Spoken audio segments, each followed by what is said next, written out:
Good afternoon, Member Brown. I see that you have arrived. If you wouldn't mind unmuting yourself and saying hello and letting us see your. You want to turn your camera on real quick so we can make sure that works as well? Yes. It does. Hello, hello. All right, great. Now you can go back and relax for a few minutes before we start. Thank you. Thank you. Bye-bye.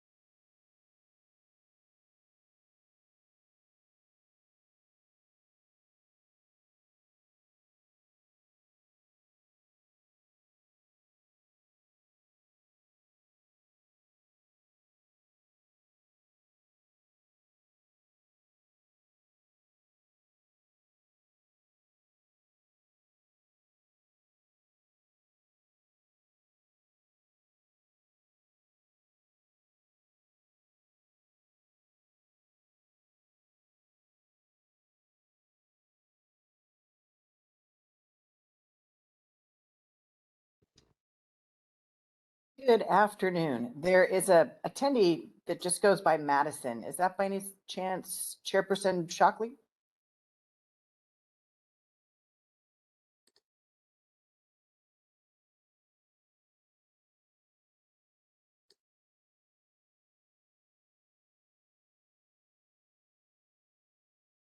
Am I on the wrong side of things? Yeah, that's me.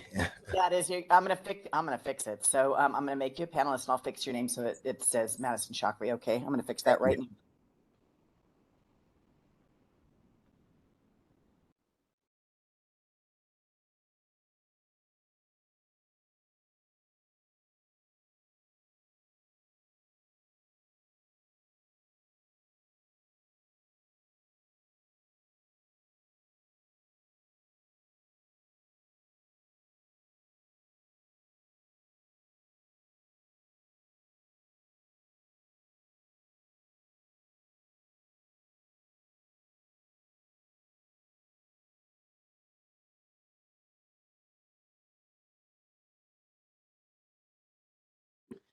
Good afternoon, Member De La Rosa. I see you. And can you turn off your unmute yourself and say hello? Hello. Perfect. All right. Very good. Thank you.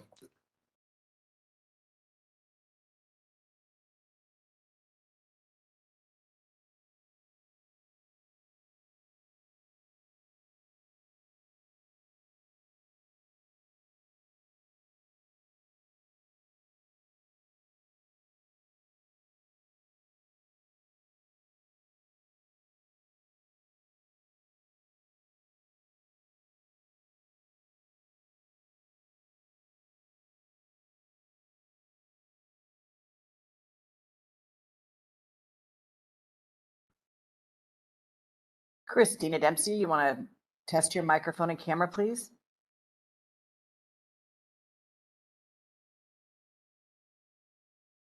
All right, can you hear me? Sure can. Thank you, Nina. You're welcome. Thank you.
All right, moderator, are we ready to begin? We sure are. Okay, the March 2nd meeting of the Cannabis Advisory Committee, Social Equity Subcommittee is called to order. Moderator, would you please call the roll? I certainly will. Member De La Rosa? Here. Thank you. Member Payan? Here. Member Brown? Here. And Chair Shockley? Here. All right, very good. A quorum is established. All right, thank you. Thank you for joining us. This meeting is the Social Equity Subcommittee of the Cannabis Advisory Committee. We're going to begin with public comment. This is for items that are not on today's agenda. Members of the public, I would remind you that if you have any comments related to topics that are on today's agenda, please hold them till later in the meeting when those comments, when those agenda items come up. Moderator, would you please open the floor for public comment for items not related to the agenda? Certainly, we are now taking public comment on agenda item number 2. If you'd like to make it a comment, please raise your hand by clicking on the hand icon next to your name if you logged onto the meeting, or by pressing *3 if you've called into the meeting. We are displaying instructions for your convenience. And please note that for the sake of time, you'll have 2 minutes to speak with a 30-second warning. When your time is up, you'll be muted and we'll move on to the next request for comment. Members of the public will have one opportunity to speak on each agenda item. So without further ado, Attendee Butler, I've just sent you a request to unmute. There you go. My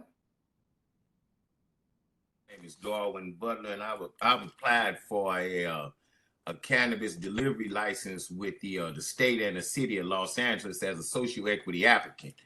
I've got as far as this CEQA, some sort of CEQA thing that's holding me up, and I have investors that just spent over 80 grand, and my my coach with the DCR, Jenny Beth, deals, we've been going back and forth with the state and with the city. And I want to know, because you all work together, and I see some of the members here working with the state, why is it so hard for you all to communicate so that we can get this out the way? They say that I'm not supposed to be, the CEQA is not supposed to apply to me because I'm social equity. Could somebody please explain to me, because I got to pay rent April the 1st, and it's been a whole year, and I've been paid. Yeah, I've spent a lot of money, and it's like, I just don't know what's going on. So can somebody please give me some clarification about this CEQA agreement or whatever this is, CEQA, what environmental review, or what's going on, please? Thank you. Thank you. Attendee Jillian, I've sent you a request to unmute. My name is Jillian Xavier. I am the first social equity entrepreneur to open a cannabis testing lab in the city of Long Beach. The state have given the city of Long Beach money to give to social equity applicants. I want to make it clear that the money is not being disseminated to the applicants. As a matter of fact, the money was actually cut, the grant was actually cut, and we were told to go get some predatory investors.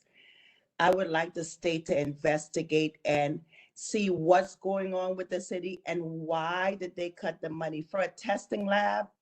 They went from giving me $445,000 now, not at one time, but at each stage. You get your permit, you get this much, you get, to the next stage, you get this much, to $50,000 for construction. I can't build out a lab for $50,000. It's detrimental reliance. The state have given them millions of dollars. Why isn't the state making sure and doing some checks and balances and see what's going on? The money is being circulated back into the city for license fee, this fee, that fee. We need to listen to me. The state of California can make a lot of money on testing, but if we don't have the tools to open, we're at a standstill.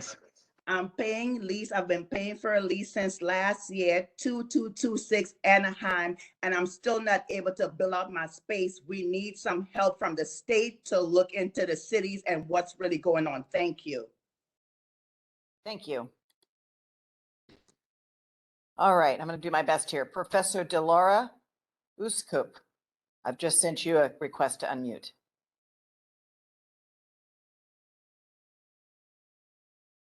A faculty at Charles R. Drew University of Medicine and Science and an investigator at the University of California, Los Angeles. I would like to advocate for an extension of provisional licenses for social equity applicants and licensees. Next, I would like to advocate for streamlining taxes.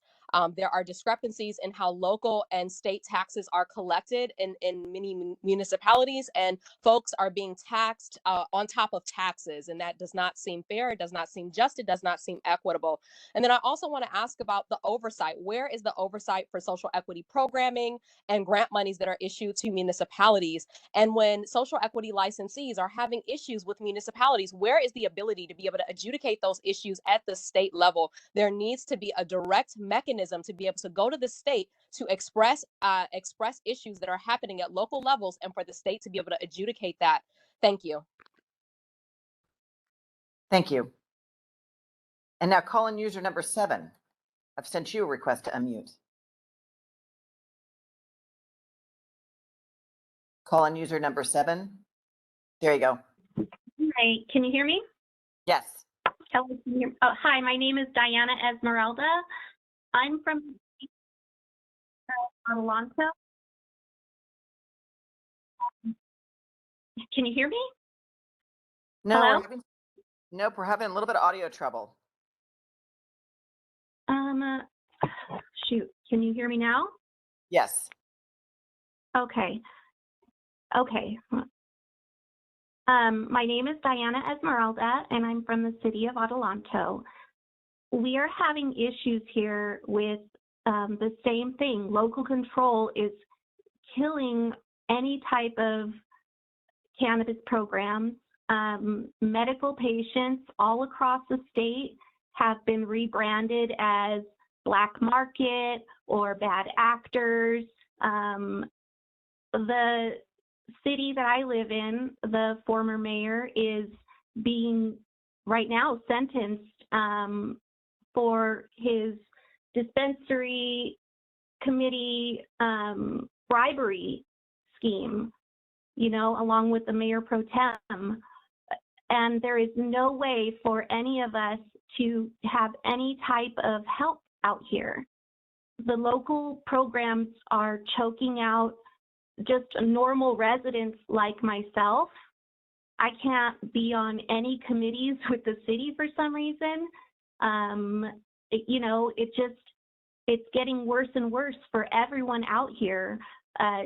The state is really acting in the best interests of all of the cartels in the state, and social equity applicants are left behind, and we're rebranded as black market when we're actually legacy. I don't know how the state is going to fix this without taking away that local control. When I was at my meeting, when I was at the federal building, I made sure to let the FBI and the federal government know that the state refuses to do any kind of enforcement locally on any companies or any politicians. And that really is not good for the residents of California. Fix it. Thank you. Attendee Alicia Bird, I've just sent you a request to unmute.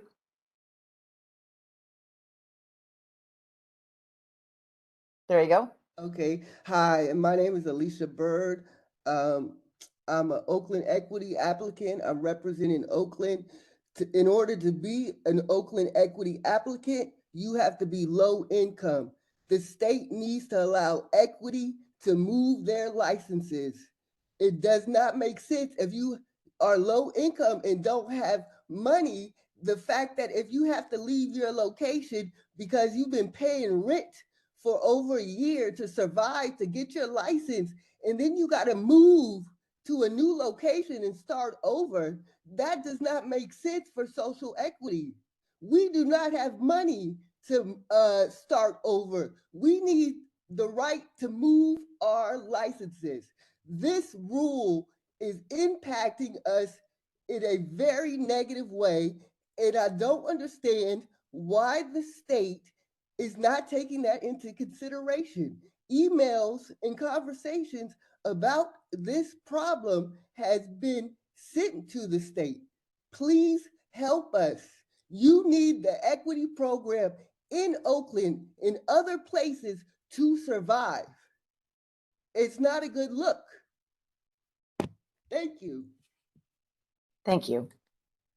Ray Purse, I've just sent you a request to unmute.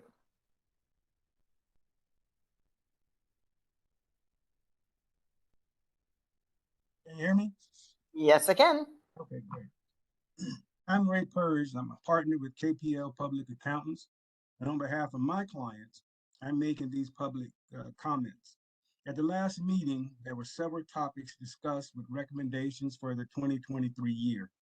The committee did not provide a written record of the meeting. This is required by state law. If Ms. Nicole Elliott, the Director of Department of Cannabis Control, written record will not be provided just by a video, this issue will be resolved. But the items on the agenda, I feel, don't address any of the recommendations. If there was a written record, we would know those recommendations. One issue discussed was the new DCC $20 million grant. It was decided $10 million be allocated to equity. The funding has already been allocated to jurisdictions without equity programs under the justification of expanding equity programs in the state. Based on the expansion areas, many of the jurisdictions may not have allowed cannabis sales. Now, these jurisdictions want to start equity programs without allocating any of their city funds toward their equity program, as did LA, Oakland, San Francisco, and Sacramento. I've done this for the past 5 years. I will continue to provide information on the DCC decisions on equity funding. With this grant, it appears the Equity Subcommittee was not consulted in making these decisions. The funding is needed, and current equity applicants need funding. 30 seconds. Need funding. Therefore, the committee needs to push that funding goes to equity applicants. Any type funding come up goes to equity applicants, and those who want to get in with equity applicants, they need to pay to get in for their program. Thank you very much. Thank you. And Darwin Butler, I've just sent you a request to unmute. Yes, I would ask the question about the delivery services. Why is it that we have to come back to the base if we using the ice cream truck model? This would help the environment if you all allowed us to be able to act like an ice cream truck. I have a office in South Central Los Angeles, and I have a target market of the Antelope Valley. So that's over 200. That's over a 2-hour ride in some cases. And look at all that gas that would be burned doing that, when if I could just have it where I go one time and just stay in that area and then come back. But you all got it set that every 30 minutes, if I don't get a sale, I gotta come, the guy gotta be coming back toward the base. Look at all that wasted gas when you all could just allow us to move around like an ice cream truck. So I would like for you all to look into that to try to save the environment and also save me some time and money. And also I can get to my customers in a much better response time. I just wanted to put that out there. Thank you. Thank you. Ignite Daniel, I've sent you a request to unmute.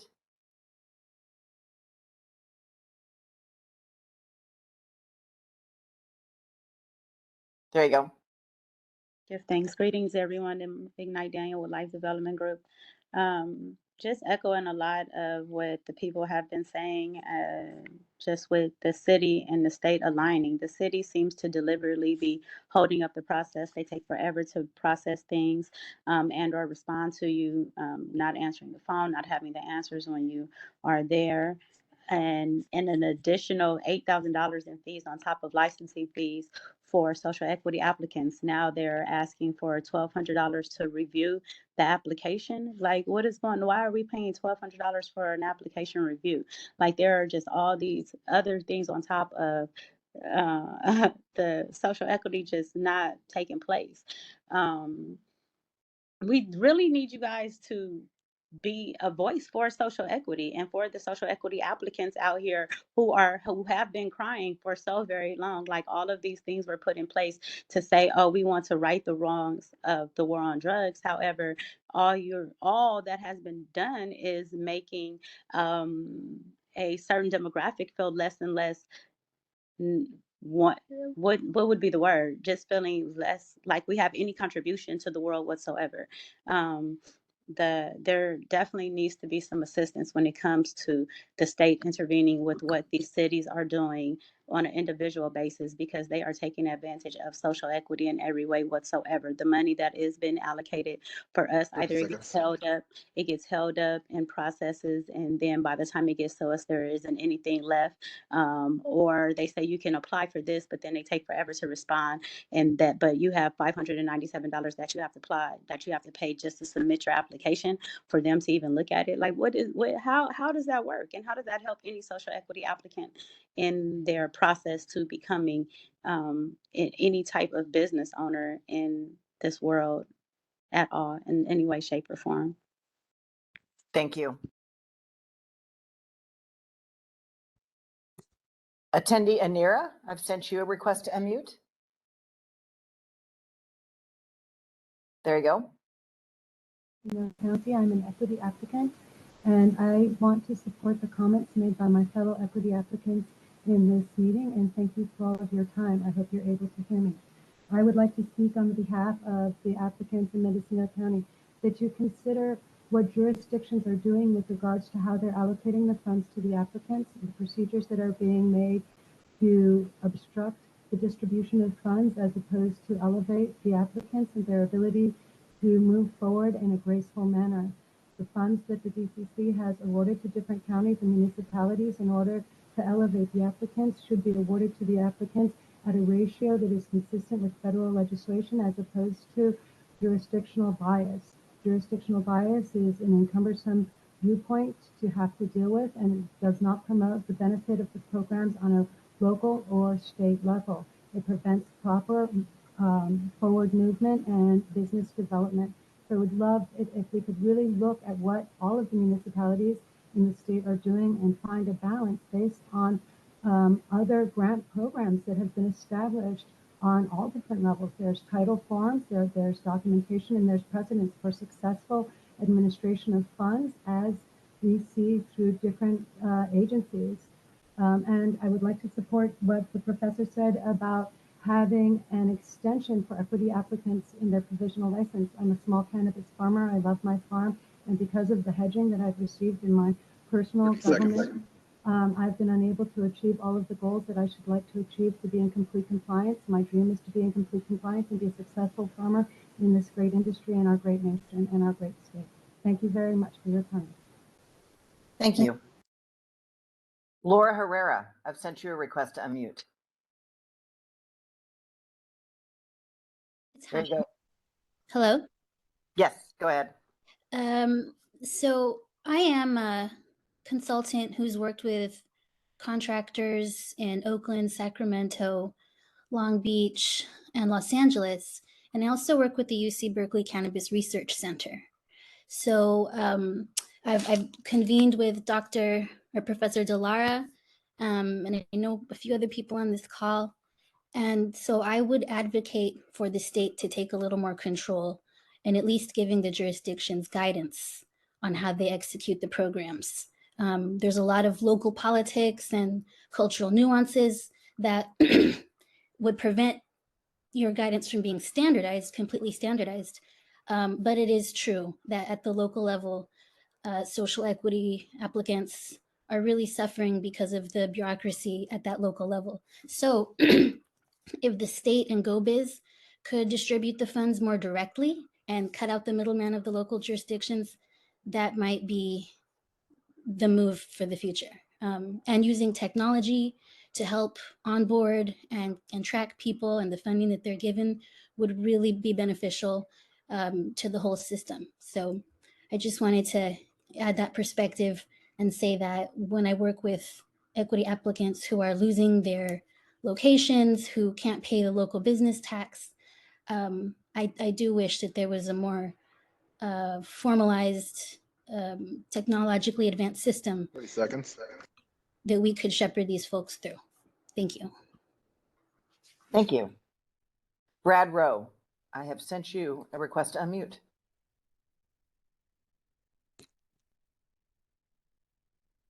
I'm a lecturer and I teach public policy at the UCLA Luskin School of Public Affairs. I've been working with social equity communities in the city of Los Angeles, Sacramento, and I'm working also with Dr. Delara Uskuk, Cheryl Branch, and others who are on this call in doing statewide assessments of the socio-demographics of the state. We're looking at some of these issues very seriously. The challenges are real. The social equity businesses and small businesses in general are sinking. They're losing money. They're not doing well. So my questions are, can we assess how competitive the market is for small social equity businesses? What are the greatest barriers to entry into success, including the illicit market and large consolidated multi-state operators? Can we research what is the success rate of those that have received licenses? How does this compare to other business classes in California, including farmers, bar owners, and liquor store operators? Can we calculate the return on investment for the dollars that are put into these ventures versus what is coming out in the way of profits, and again, against the risk of loss? Again, compare this to other similar operations. What are the paths to sales or acquisitions or other ways to benefit building intergenerational wealth?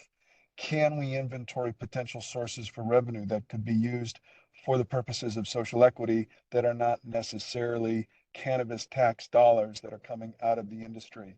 Can we explore the elimination of lease or ownership requirements and getting rid of those and shift to contingency licensing across the state? Can we visit alternatives to bankruptcy, such as receivership, to protect personal wealth from disappearing due to failing businesses? What type of risk assessments can we offer these businesses so they can make informed decisions as they invest their and their families' money in these businesses? Can we explore a path to opening licensing in other municipalities across the state? Again, these challenges are sincere. What type of assistance or protections can we provide to these social equity licensees and applicants? Thank you so much. Thank you. Heidi Wordhouse, I've just sent you a request to unmute. There you go. I would like to speak about extending provisional licensing past this, what is it, July? This is something that is incredibly vital if you want to keep equity licenses alive. In our own county of Mendocino, they have passed exactly 6 local permits. And as you know, you can't get a state annual unless you have a valid local permit. We have 800 people waiting in their queue with no movement in sight, mostly because we're rural and we have a requirement to pass CEQA in order to get our local license. Which moves me on to my next question. With your grant funding, which has been incredibly vital to this Mendocino County, a very rural community, but one of the problems is there's no accountability with this, or it feels like there's no accountability. The local jurisdiction, our last grant, we got $14 million awarded. That's a lot of money. First, the local jurisdiction took $7 million and said, we need this for our own administration. The equity applicants were all like, well, that's a lot, but you know, the Board of Supervisors approved it. The local administration just came back again and said, we need another 6.8 million out of that.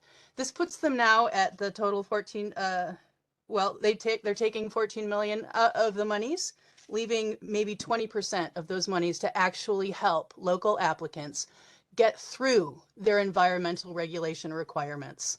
So I am really strongly feeling that the DCC needs to step up, and when it grants monies, take a look at how many permits have been passed through in that jurisdiction and how are they using that money, and have a good, long, serious talk with the cannabis departments.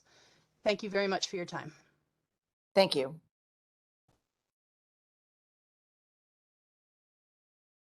All right. Chair Shockley, it looks like I want to remind the attendees that there is one opportunity to speak on each agenda item. So at this time, I don't see any other new comments. Does anyone else have a comment on agenda item number 2? If there's no other comments, you can go ahead and close the comment section. All right, great. The comments are now closed for agenda item number 2. Thank you very much. Okay, on to item number 3 on the agenda. I'm really looking forward to our discussion today about the type of data and data reporting that the state can do to help the state meet its social equity goals. Let's see, there's a few questions that we're going to discuss. I'll go through them now. 4 questions. Question number 1, what data points are applicable to equity businesses and individuals would be useful for the DCC to collect? How could the collected data be useful to further social equity initiatives and goals? And what point in the license life cycle should each data be collected? At the time of application, at renewal, at another point in the year, et cetera, and why? And the last question is, are there any examples of good data collection, reporting, and utilization by local jurisdictions and or the federal government that can inform potential DCC data collection? The subcommittee will discuss each question one by one, and then we'll open the floor to public comment. The first question before us today is, what data points are applicable to equity businesses and individuals would be useful for the DCC to collect? And I'll open it up for our subcommittee to discuss this question.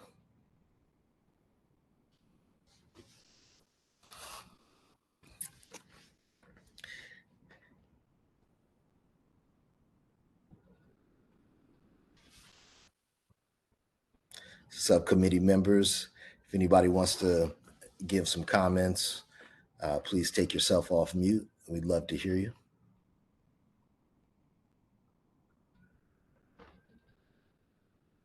Go in order? Can we talk about any of those 5 points that you talked about? Let's go in order. And with the first one being, what data points applicable to equity businesses and individuals would be useful for the DCC to collect? I have some thoughts. Should I share? Yes, please. Dr. B from LA. I was thinking about, I think it would be helpful for the state to understand what the startup costs are and broken down, let's say from year 1 through 5 and broken down by license type. Okay. And then how much are social equity applicants paying in rent for their location versus general applicants? And then third, looking at this, a lot of the demographics involved in social equity applicants as it relates to their ability to have access to capital. Those 3 things were some of my thoughts initially. Thank you. All right. Sorry, go ahead, Madison. No, I was just thinking, Dr. B, please go ahead, Ms. De La Rosa. Sure. So in terms of what data points are applicable to equity businesses and what would be useful for DCC to collect, I think one, and I'm not sure if we can do this, but I think we should definitely do it by ethnicity. I think that we need the data about how this is affecting the people that the social equity, the entire social equity program is supposed to be helping. And I think that having ethnicity, I don't know if they collect that already, would be important to show that to really show that we're just repurposing harm, right? So I think that that's one of the things that's happening with the social equity program in California, is that we are just, well, not we, but the state is really, and I don't think it's on purpose, they're just repurposing harm by making sure people get into debt, they're going to have to file bankruptcy, they're going to be losing their homes, all with things that appear to be easily fixable. And I know that sounds crazy to say that, but like people are like going, it's not easy. But I think that these are really just some things. There was a woman that just made a comment about how much money the city took of the funds that were supposed to be for social equity. I think that we really have to have some teeth in the DCC to make sure that that's not a misappropriation of funds. This is also happening in many other cities. I know Fresno is having this issue right now. So I think that the very first thing we do is get that ethnicity to really show who it is. Also to understand, I think what would also be helpful is sort of what people make, right? Because there's both race and class and ethnicity, right? Because I think if we were to go up north, we'd see a lot of issues around class and who's actually able to be cultivators in the state of California. So those are the three big things that I think would be helpful: race, ethnicity, and income levels. And we'll see that the people that needed the money and continue to need the money are the people that has the least access to the money. So that's the first thing that I would say around those data points, just those 3 data points right away. And they could do that easily with just like sending out an email to everybody who has a license and everybody who's had an application to license, and people could opt in about whether or not they wanted to disclose that information. So Madison, you just wanted us to do one point at a time, and then we'll go to the next points. Yeah, I'd like us to discuss one at a time, and then after we discuss all 4, we'll open up for public. Okay, well, those are my comments on that one. Thank you. Yeah. Yes, go ahead, Ms. Payan. Thank you. Another thing I think that is important to collect, and I believe that there is data on this already, is the percentage of ownership for equity applicants.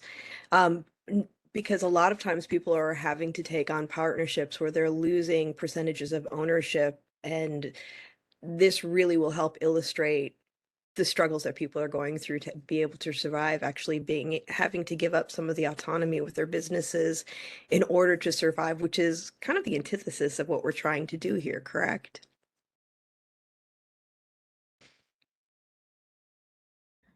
Absolutely.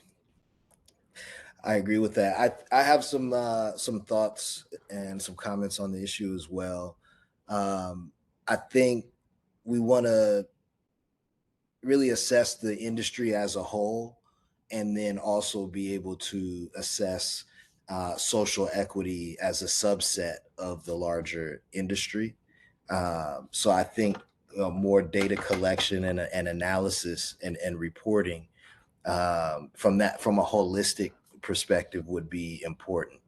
I think some of the uses for the data, or some of the important things to collect, are revenue for each retailer in particular. I think for social equity, seeing the difference in the length and time that it takes to get a license, for example, compared to other general licenses in the industry. Taking a look at how much grant money or loans or capital is infused into these businesses from the state or from their local municipality, and at what point in their business did they receive these funds? How long did it take them to get these funds? I think we need metrics that kind of track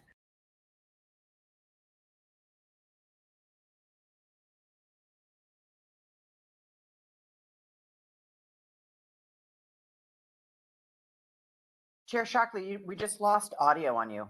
Oh, sorry about that. There you go. I was just saying, the need to compare social equity licenses to general licenses in their performance, so that we can try to identify what businesses need to be able to compete effectively, and how the state can shift the resources to meet those needs and close those gaps.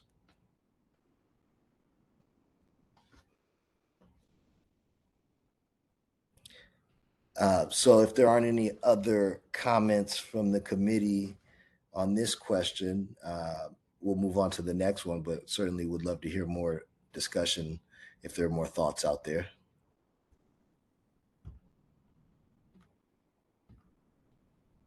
I would really like the state to look at the metrics, to your point, in terms of social equity's ability to have access to banking in the state of California. That's a huge issue, and we need to get some data on what that looks like for social equity applicants. Wonderful. In terms of interest rates versus other businesses, cost. I mean, it's so predatory, and we all know that. They're charging 3 times the rate to do business, have any kind of business account. And I don't even know if those are legal practices, but the state needs to look at that. Yeah. Another thing I just thought of is how much these businesses pay in taxes. To have a definitive report on like how much social equity businesses generate in tax revenue, I think would be very useful to understanding our contribution, understanding how in the future maybe we could get different tax subsidies. Knowing exactly what that contribution is would definitely help in crafting policy around social equity businesses paying taxes. Chair Shockley, I'd like to piggyback on that and to have a discussion about or have metrics on how many jobs are being created through these businesses as well, which brings so much to communities. Absolutely. Absolutely. And I don't know exactly what the reporting mechanism is for that, if it already exists, like, if there's, the IRS or some place where, businesses have to report how many employees they have, if that can be cross-referenced, anything that's database driven rather than self-reporting, I think is more reliable. And, I'm interested to know if the DCC has the ability to tap into different governmental databases to collect this data. And then after collecting the data, reporting the data in a way that's digestible for the public and for elected officials to use to develop policy.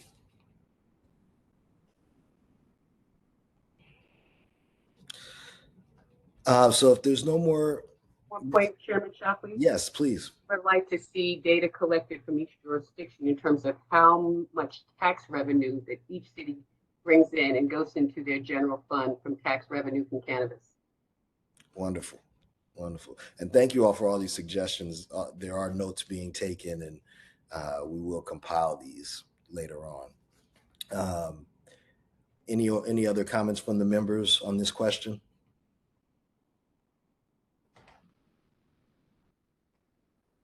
Okay, we'll move on to the next question. How could the collected data be useful to further social equity initiatives and goals? How can we use this data?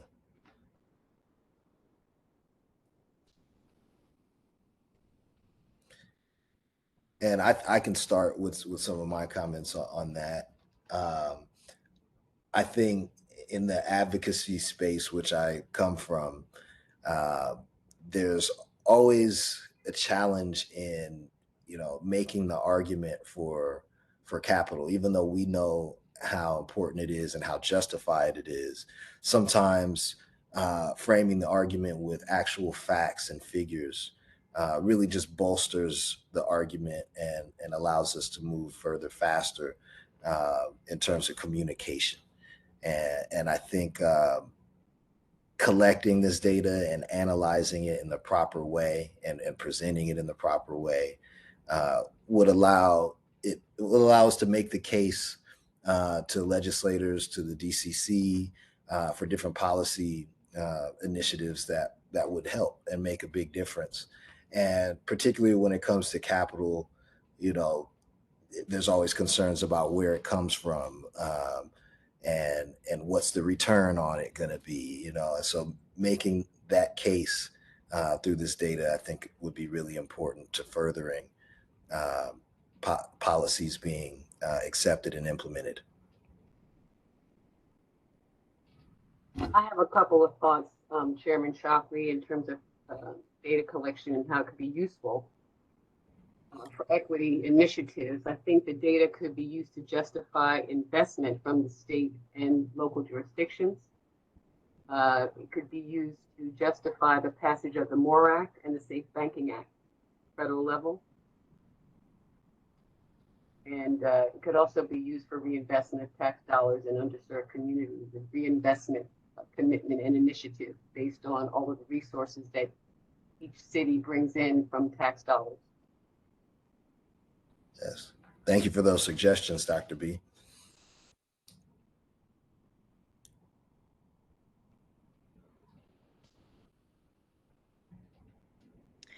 I think that the data could also be a really good tool for figuring out how well we're doing with dispersing funds.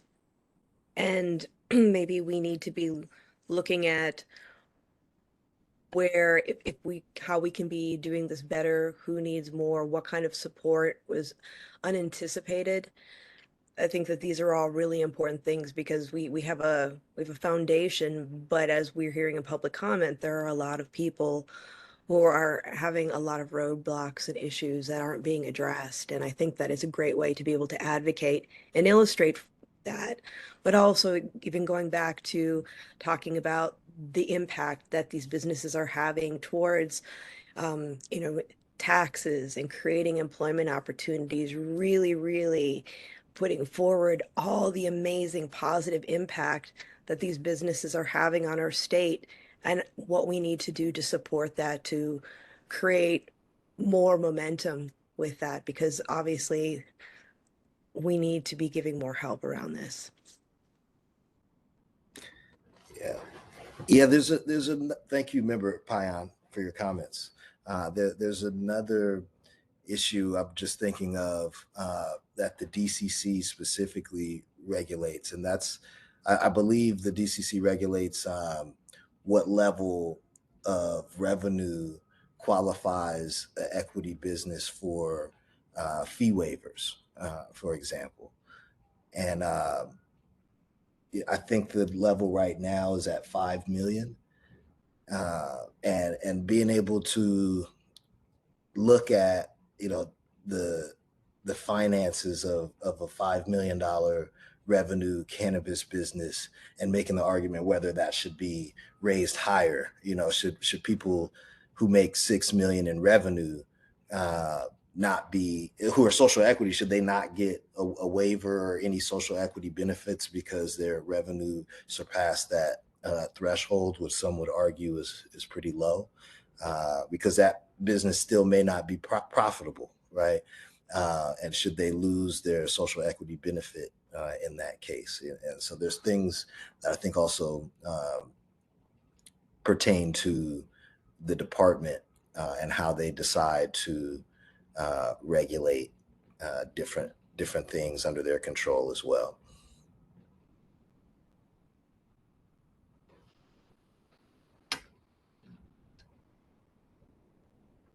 Chairman Shockley, I also think this data could be used to help promote interstate commerce, which would really benefit social equity applicants.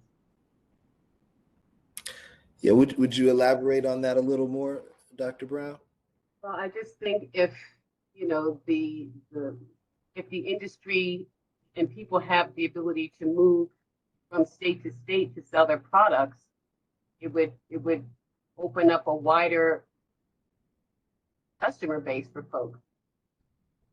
And they just wouldn't be relegated to have their products sold in California. They could sell their products in Denver or Philly or DC. It would give them more options to market their products and perhaps get better prices on their products. Yes. Excellent. Excellent suggestion. Any other suggestions from the members on this question?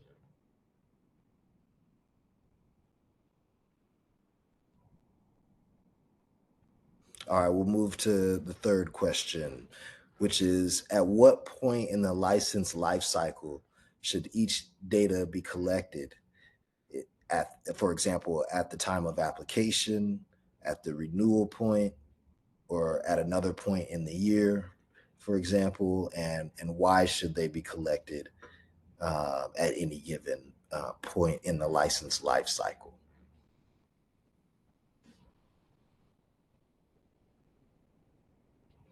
And, I'll start with my thoughts and comments on this. I think data should be collected at every point in the license life cycle that any other data is collected at. When you apply for a license, when you have to renew your license, I think there's data that's already collected at each of these points that is not necessarily being assessed and reported on and basically analyzed for certain insights. So all the data that's already being collected at these different points, I think should be analyzed. And then, I'm not sure, are there any thoughts or recommendations about additional data points to collect or points at which to collect these data that the DCC is not already doing?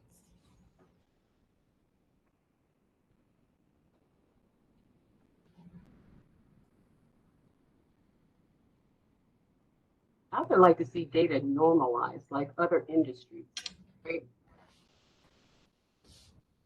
Look at other industries in terms of startup businesses and what that looks like for other startup companies and apply those same principles to cannabis. And then look at them, 2 years out, 3 years out, 5 years out, and kind of look at other industries and do some comparative analysis with other industries. And that'll give us a better idea of the challenges that cannabis entrepreneurs face and, the burdensome rules and regs that only cannabis businesses have to adhere to. And I think we would have a more equitable industry if they weren't held to standards that other industries do not have to comply with. Wonderful. Thank you, Dr. B. Any other comments on this third question about data points of collection? I just wanted to say that I agree with you, that I think there should be multiple points where the data is collected because it gives us a better picture of what people are going through throughout the process and really helping create tools in anticipation of some of these shortfalls or pitfalls that can be happening to people so that we can create some more tools to support. Wonderful. Thank you. And if there are no other comments from the members on this one, we'll move to the final question, which is, are there any examples of good data collection, reporting, and utilization by local jurisdictions and or the federal government that can inform potential DCC data collection? Do any of the members have any knowledge of jurisdictions that collect data in a good way and use it in a good way?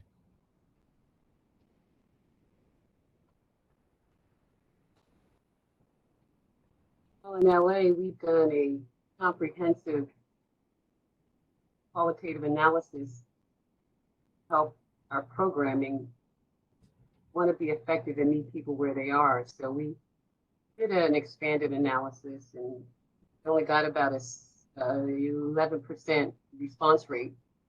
We paid for those responses as well. We tried to incentivize folks to respond. It was a 150 question survey. We have some decent data from there. And we did an expanded analysis in 2020, and that helped us also to design our social equity program. The original analysis in 2017 just looked at police reporting, they looked at zip codes for disproportionately impacted area. And that was not focused enough. And then we did an expanded analysis that looked at police reporting districts for arrest rates and things like that. And that was more helpful for us to target, underserved communities and community planning areas. So we have some good data. We just need more resources to address folks where they are. I also want to say too, going back to question number C, in terms of standardizing resources. Startup businesses in cannabis are just like any other business. They should be able to get a small business loan for a startup, like any other business. The data should help normalize cannabis businesses like any other business in terms of the resources that they're able to garner from the federal government and their different cities and banks for startup companies. I would like to see startup businesses in cannabis be treated like other businesses and not have all these roadblocks that prohibit them from staying in the licensed market. Yeah, Dr. B, you mentioned LA, which you're the director of the program there, and I happen to be a equity applicant in the program, and you reminded me of the Spark program that the DCR conducted last year, which in my experience as an applicant was very useful and very comprehensive, and I think a good model. Not a perfect model, but definitely a successful model in terms of taking in data input. We were able to let our voices be heard on a range of different issues, and then that was put into a report, and then the DCR made many recommendations based on the report of the data collected within those Spark sessions.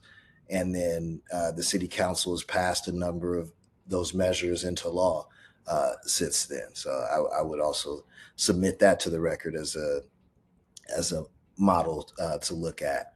I also know the city of Oakland has done a lot of work around collecting data specifically around cannabis and equity businesses. And that's been a process from what I've heard in terms of getting the city to start actively collecting the right data, and then not just collecting the data, but the way that data is formatted and reported. Took some work to get that right as well. But the outcome is, a more robust and really intentional use of data. So that's another example that I've been made aware of.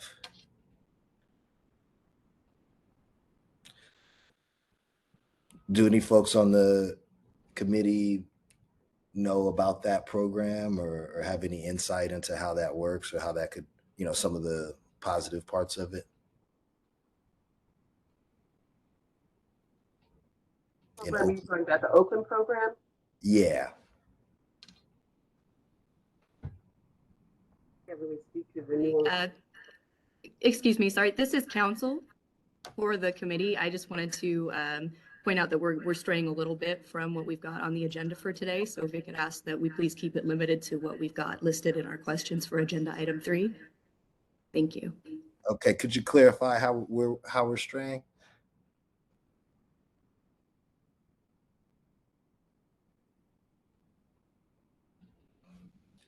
Could you please clarify and how we're straying? I think the question is, are there examples of good data collection? We're asking about Oakland. We would like to limit to not discuss specific other programs aside from specifically their data collection and reporting. That's what I'm asking about, their data reporting methods. But that's all right. If there's no more comments on it, then it doesn't matter.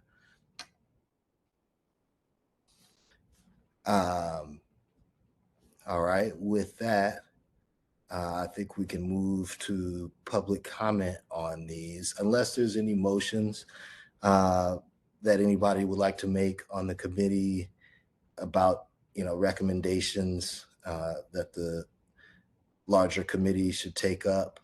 And, we can we can make motions now, or we can wait till after public comment and bring in. We can do either or. We can have motions now and after, or we can wait till after. If there's no motions now, I'd recommend we wait till after public comment and move to opening the floor for the public. I second that. Let's hear the public's comment, and then we can make a recommendation based on their feedback and their input.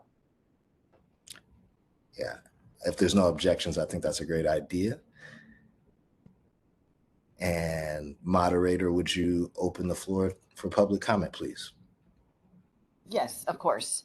We are now taking public comment on agenda item number 3. If you would like to make a comment on agenda item number 3, please raise your hand by clicking the hand icon next to your name if you've logged into the meeting, or by pressing *3 if you've called in. You will see this instruction on the screen just for your convenience. Please note, for the sake of time, you'll have 2 minutes to speak with a 30-second warning, and when your time is up, we will mute you and move on to the next request for comment. And keep in mind also, again, that members of the public will have 1 opportunity to speak on this agenda item. So with no further ado, we'll move on to our first speaker, which is Jay Henry. Jay Henry, I've just sent you a request to unmute. There you go. I have been a social equity operator in California since 2018, where we were licensed in Oakland. And I just wanted to add some opinion about the data collection methods and the approach in terms of how the state can use that data to help social equity businesses like ourselves. And I think that Mr. Shockley, you were onto something with automating the data collection process rather than self-reporting.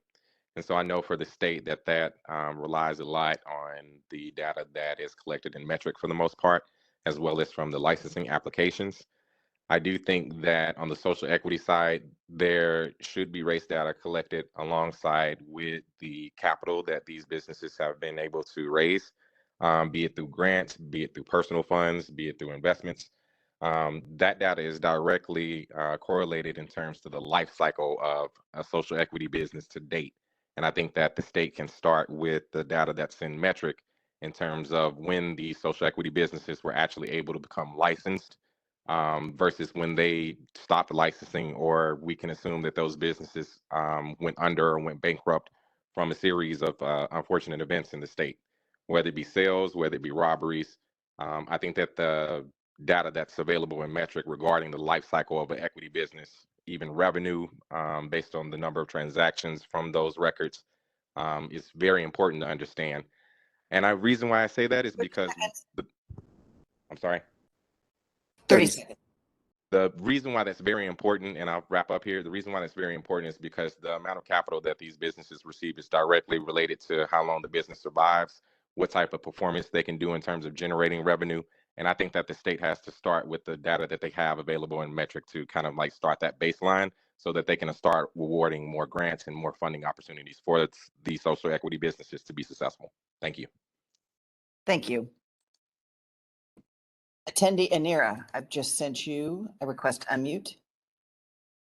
There you go. Yes, thank you very much. Speaking from Mendocino County, my name is Anira, and I would like to request that we consider taking into account the impact of cannabis industry on the greater job community creation. When you have a thriving business, whether it's equity or other in the community, you have an impact by job creation and monetary income in that community, and a reflection on what the ratio of job creation is to support equity applicants versus non-equity applicants, and the benefit of having multiple businesses in the community and the job creation. And when I say job creation, I mean from government administration through maintaining the local commerce system of your grocery store, because more people have a thriving income. I would also like to ask about the consideration of how many years, regardless of income ratio, somebody has been in the program, the life and the commitment of the people involved in the program, and the value of that.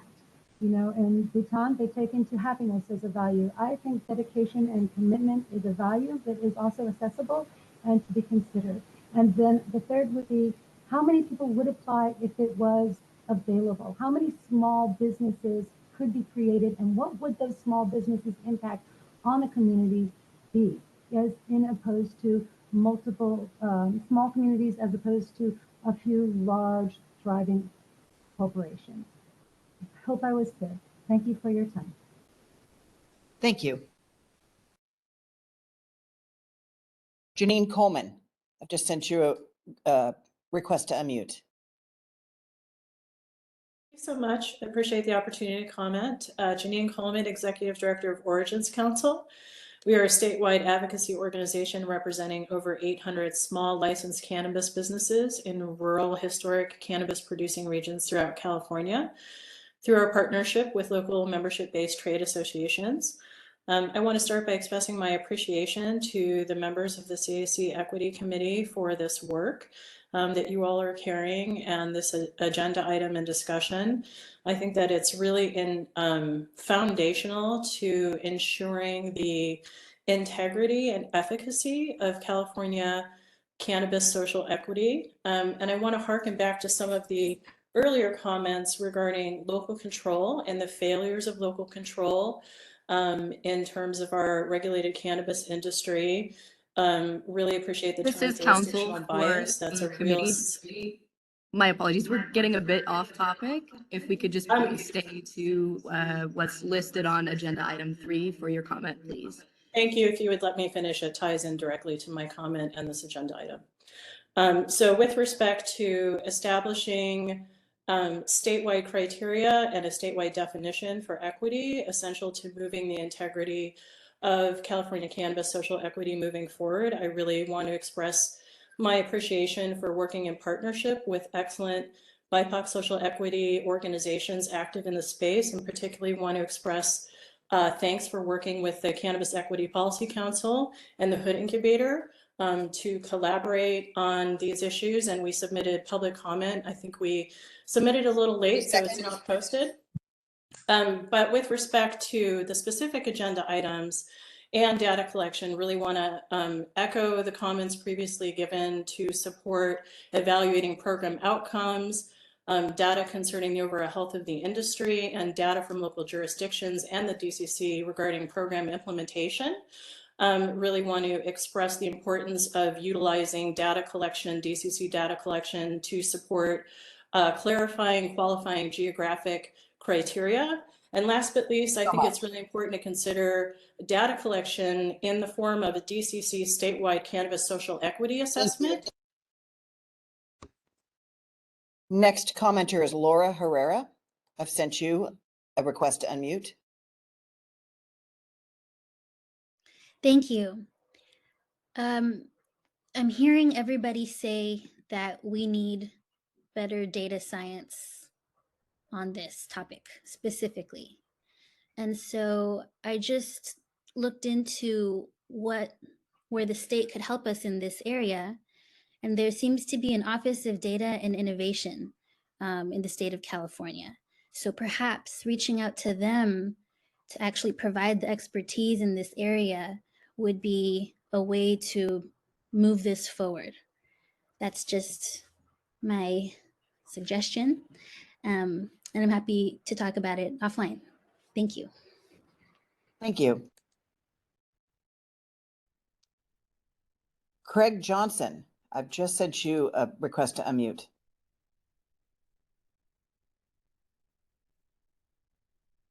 Craig Johnson. There you go.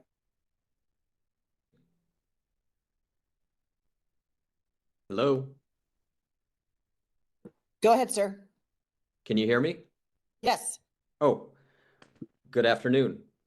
Craig Johnson, Humboldt County resident and locally verified equity applicant.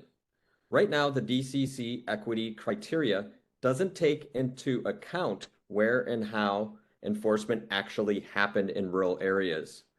The DCC could easily use Google as one of their searches for data. Right now, you could go onto Google and search helicopters, Benbow, California, and you would come up with multiple stories showing exactly where we live and where these activities were taking place. One of them was September 25th, 2014. Steve Knight confirmed camp is working in the Benbow area. Another one, Time Standard reports, Black Hawk helicopter lands at the Garberville Airport. Sergeant Wayne Hansen of the Humboldt County Sheriff said, yes, the FBI didn't request our help this time, but it is routine for them to come into our area and conduct these raids in the Reed Mountain area. And I specifically speak about these points because Southern Humboldt was removed from the mapping and the data is there.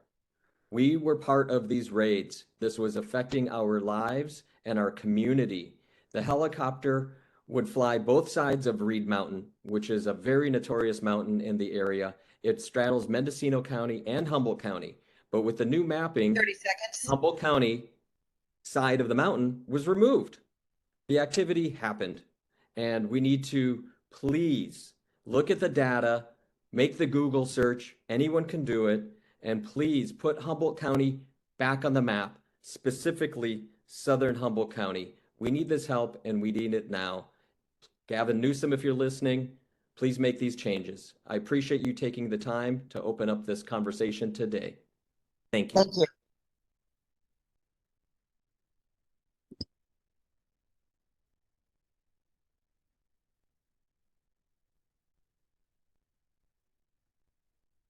Excuse that noise. Alicia Bird, I've just sent you a request to unmute. Hello, can you hear me?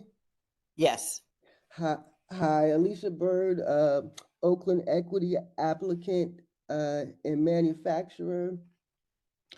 I just want to reiterate that more data needs to be applied in the sense of how much does it cost to transition from the legacy market into the legal market.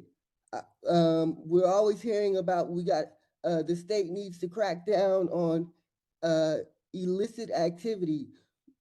One of the issues is for folks who are equity and that want to transition from the legacy market, the numbers of how much things cost from start to finish just to attain your license, like needing a location in a green zone when prices are extremely high. How much does it cost to run a legal California manufacturing business? I just want to reiterate, get the data collection for each type of business so that when the money is trickled down to us, we actually are basing it on real amounts. For example, a grant for $5,000 for rent 30 seconds. is not enough in the city of Oakland to pay for even a month of legal license location. So we need real data on how much does it really cost so that the money that we get matches it, because otherwise we are set up to fail.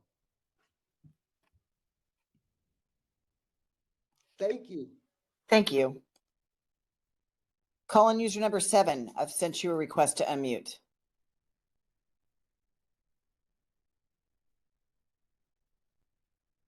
Ooh, it looks like call-in user number 7 has dropped off. So Jillian, attendee Jillian, I've sent you a request to unmute. There you go. Yes, I am Jillian Lisa Xavier. I am the first woman to open a cannabis testing lab. I'm social equity with the city of Long Beach. Data points. Startup cost by license type. Right now, the city is giving us grants based on square footage. I don't care if I have a square footage of 1,200 square foot. The amount, the cost for my equipment to test is still the same. That needs to be looked at. Someone talk about ownership. The city is hosting investors events. What is the purpose of social equity? Aren't we supposed to be able to own our own businesses? Why are we being sent to predators? And why isn't the state investigating what's going on with the city, wrapping the money back into them? Let's talk about banking. Yeah, that's a joke. We have certain bankers, I'm not going to call their names, that are predators that, taking advantage of us.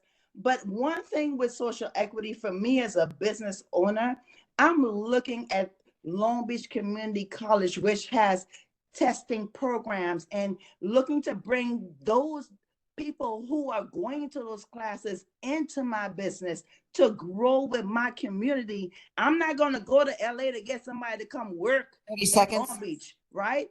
We need to have some accountability, and that's important for social equity. And that's the data points.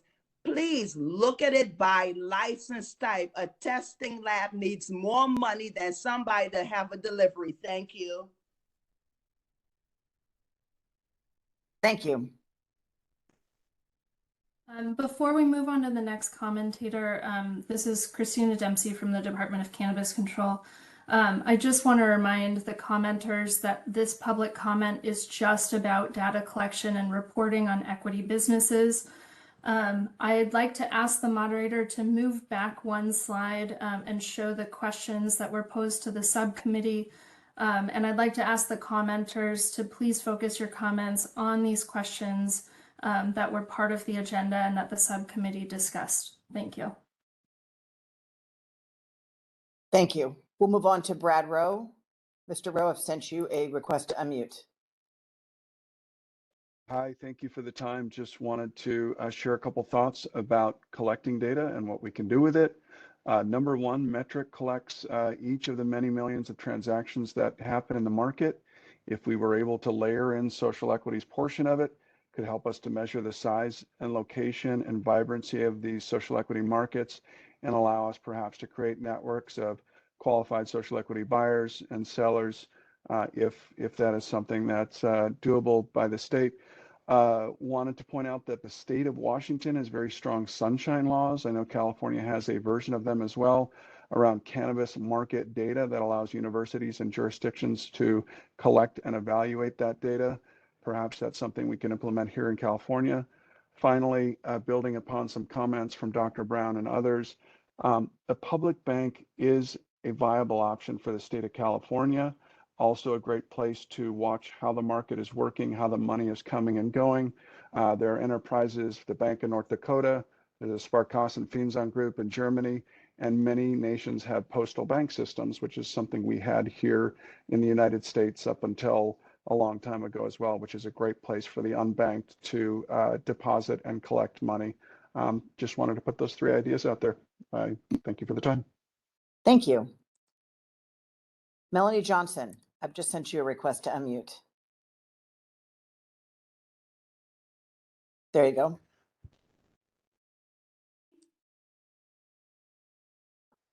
You are unmuted.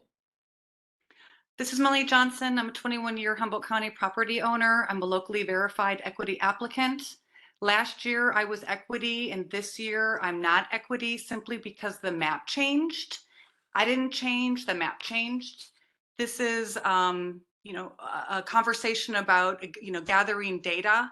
If the region I live in is not on the map, I don't know how that we can collect data about the region that I'm living in. My lived experience is the data. It is the example that's needed to inform the DCC on their future decisions. And this is because I'm a Southern Humboldt community member. And to be excluded, as Southern Humboldt is now excluded from this equity fee waiver, it is arguably the hardest hit during Operation Green Sweep. And Operation Green Sweep, it was a series of drug raids that were conducted by over 200 United States Army soldiers, National Guardsmen, and federal agents in Humboldt County. So that means that active duty troops were used to combat cannabis in my hometown. I'm not sure how I convey to the governor how it feels as a woman to have armed men circling my house in helicopters, so close that my daughters and I could see their eyes. And I'm not sure how I convey the intense energy that one feels when driving down the road, only to see a convoy of armed men driving up, or how it impacts a woman when men with AR-15s are 50 feet from me and my daughters being held off by my husband. The toll it takes over a season and over the years, not only on myself and my children, but on my husband, whose duty it is to protect us from those who swear an oath to do the same, which are paid for by my tax dollars. Just because I wasn't arrested doesn't mean I wasn't affected. It's very disheartening to be excluded from the equity fee waiver, to be eliminated from a story in which this equity narrative, my very existence and experience. Thank you. Michael Katz, I've sent you a request to unmute. This meeting today. This is Michael Katz, Executive Director of the Mendocino Cannabis Alliance. Related to the data points that would be applicable, I think one of the main ones would be how the program itself is being administered and the challenges or the positive things within the program, and hopefully the identifying the on the ground impact of the implementation of the equity programs. That data would drive decisions at the DCC level to provide more direct grant opportunities to operators because of the challenges that have been happening throughout the state on the implementation level. Related to this data point, I think the state has a very clear, like 30,000 foot vision. And I think on the local levels, the data would show that the implementation gets lost. And so that would be, I think, a very important point to collect. How successful from the applicant's perspective have these programs been? And that would further the initiatives by providing the state with direction on how to improve programs, take the bottlenecks out, remove the structural issues that are stopping these programs from providing the effort, the value and the efficacy that they're supposed to be providing. It would be great throughout the license life cycle, as Chair Shockley said, to be able to collect data. Of course, it depends who's collecting that data and how. As I mentioned, and as we know, collecting data and providing information on the local level, some of these under-resourced communities like Mendocino has been very challenging. And so, just figuring out the best way for the state to administer that data collection might be the best choice of action moving forward. I do not currently have any good examples on the local level of data collection. Thank you for your time and consideration. Thank you. Professor Delara Yuskub. I'm sorry, I keep butchering that, but you are unmuted. As offering these comments as an individual, and I do want to apologize for speaking quickly. I will be building upon Mr. Brad Rowe's comments. I would love to see data that bring together CDTFA, EDD, and metric, and also for metric data to become a little bit more granular in detail and include when sales are made and how the price of the sale transactions that are made as a part of patching together those three databases. I would also love to see collaboration with universities, our publicly funded universities, for this to be a public-public-private partnership such that universities can put these reports together. They have been already doing some of this work through the grant mechanisms that the DCC offers. I would also love to see what a cannabis-related a parallel would be to the North American industry classification system. And I would also love to see some continuity between data collection that the state would do and the U.S. Bureau of Labor Statistics.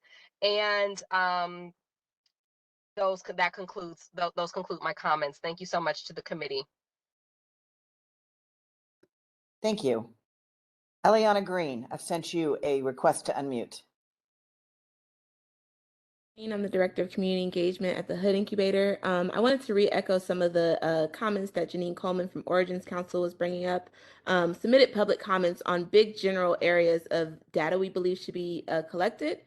Three of those areas are, one is data collecting and reporting to evaluate program outcomes.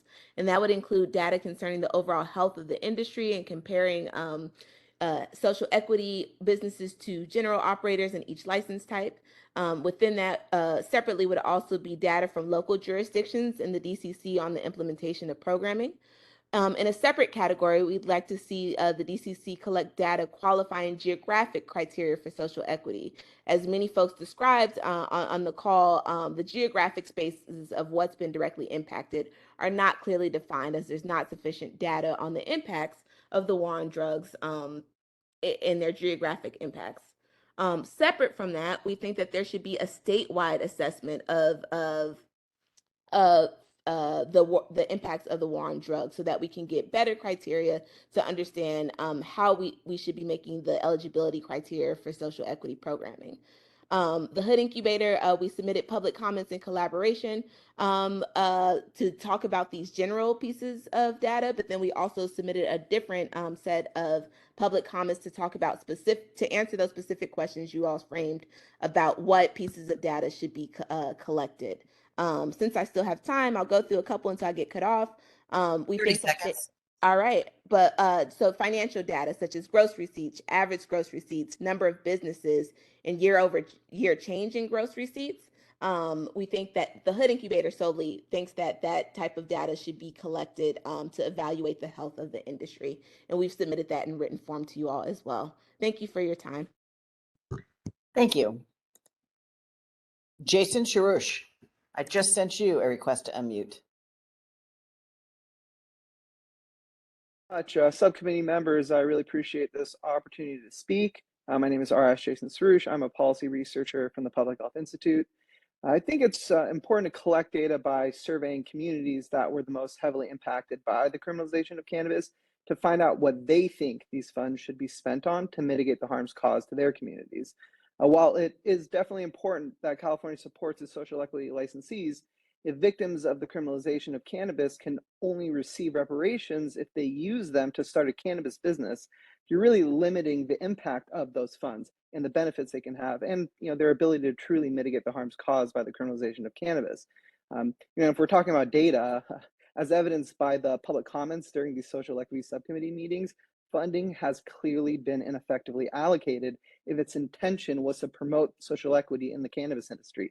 And to be frank, it has continued to negatively impact people who have already experienced disproportionate harms from the criminalization of cannabis by giving them no other option but to seek out additional funding from predatory investors just to stay afloat during the licensing process. So I'd just like us to consider that when we're talking about data and evidence. Thank you so much. Thank you. Ross Gordon, just sent you a request to unmute.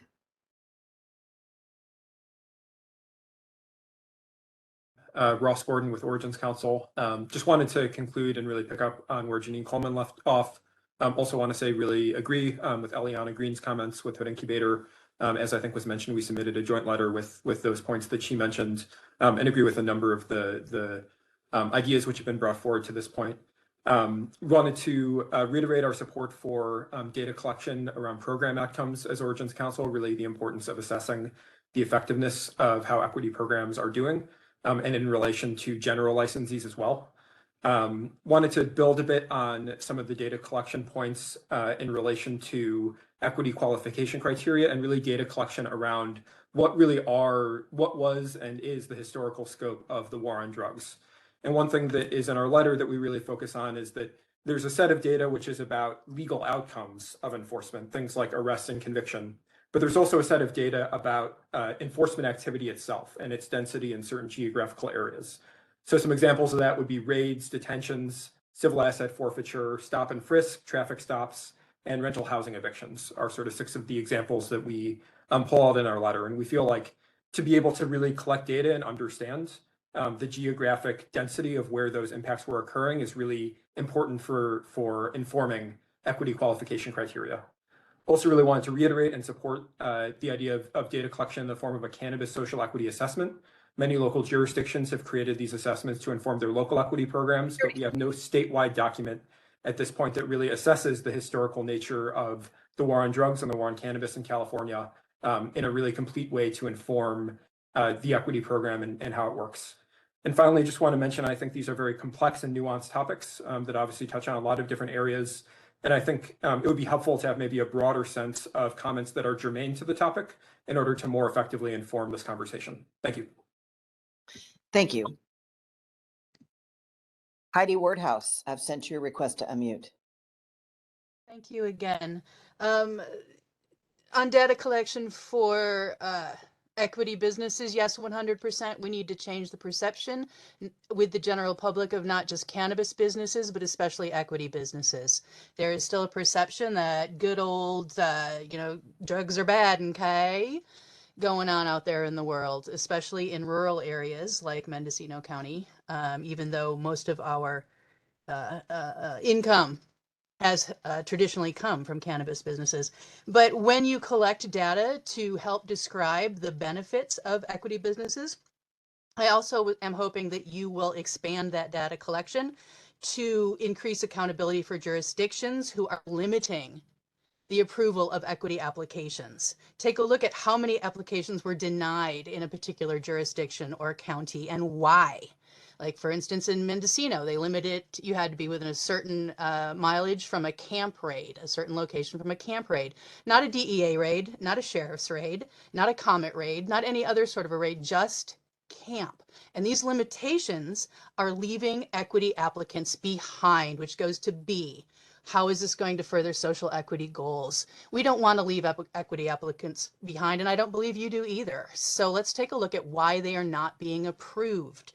There may need to be an adjustment in some of the criteria used, because if you're not approved as an equity applicant on the local level, you're less likely to be approved at the state level. And at the state level is where it's really, 30 really seconds. helpful.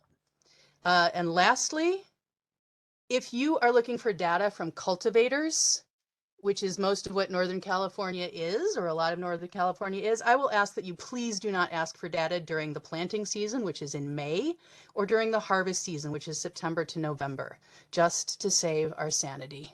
Thank you very much. Thank you. Darwin Butler, I've just sent you a request to unmute.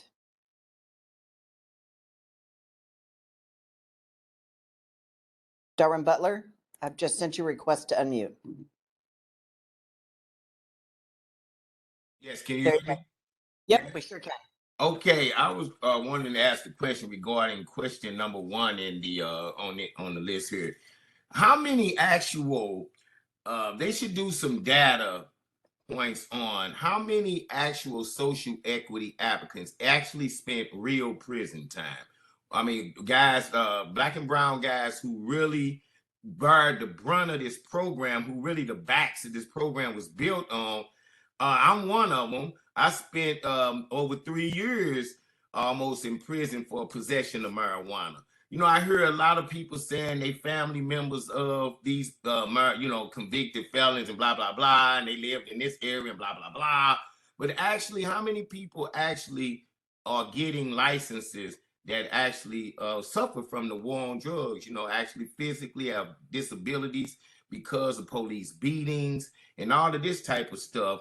I mean, I heard these different communities and they expanded the program in the city of Los Angeles to add other zip codes that the LAPD wasn't coming in like the army and straight just terrorizing folks. I mean, there's a lot of people who they, like you say, they lived on the other side of the mountain and all of this. I'm talking about people who really went, and not only did I suffer prison, but I couldn't get a job. I got 2 degrees and couldn't get a job because of the felony. So it limited my income, that limited me the ability to take care of my family. And how many, we need some data points on how many people actually 30 seconds getting these business. How many of the percentage are actually going to people who bear the brunt on the war on drugs? Thank you. Thank you. Calling user number 7. I've sent you a request to unmute.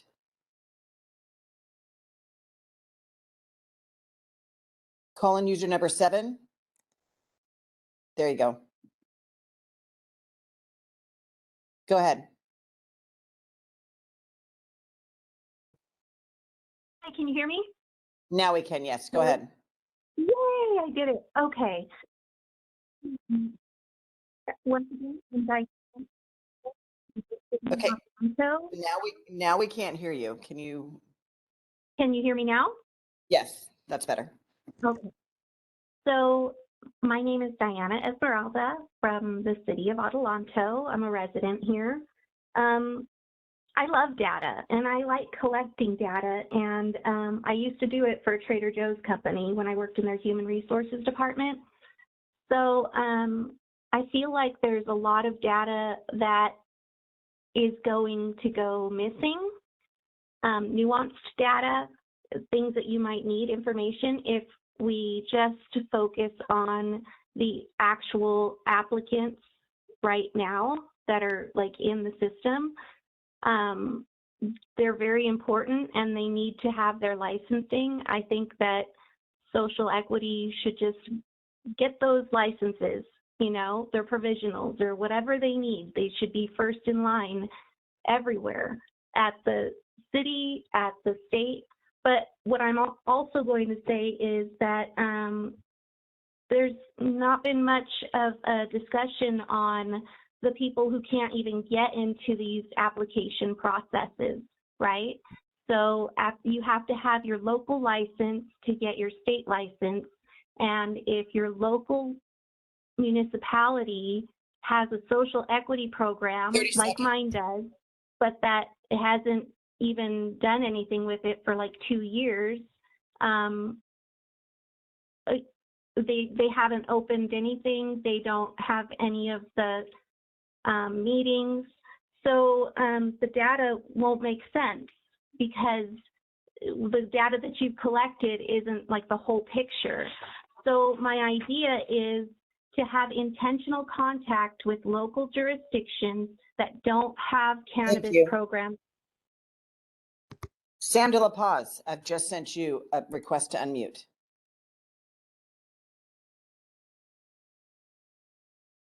There you go.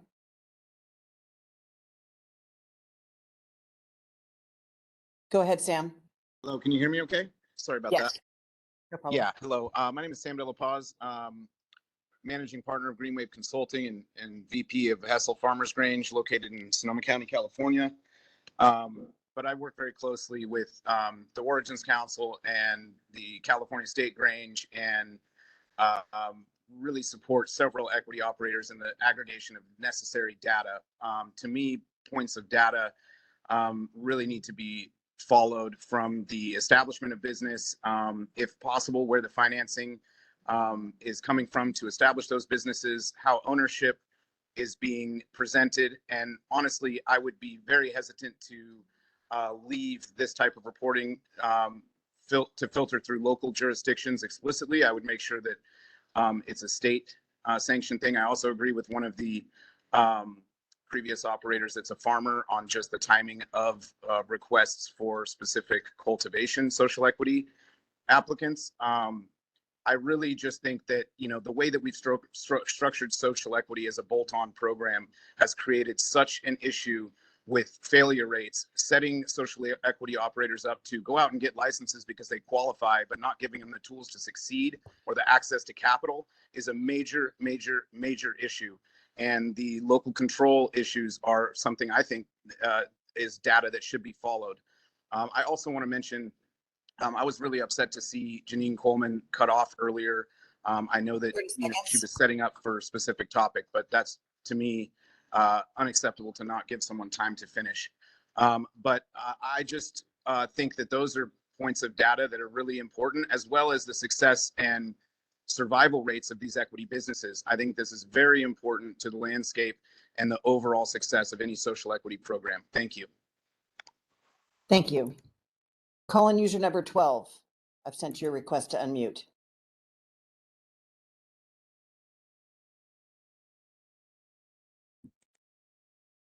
Call-in user 12. Hi, can you hear me?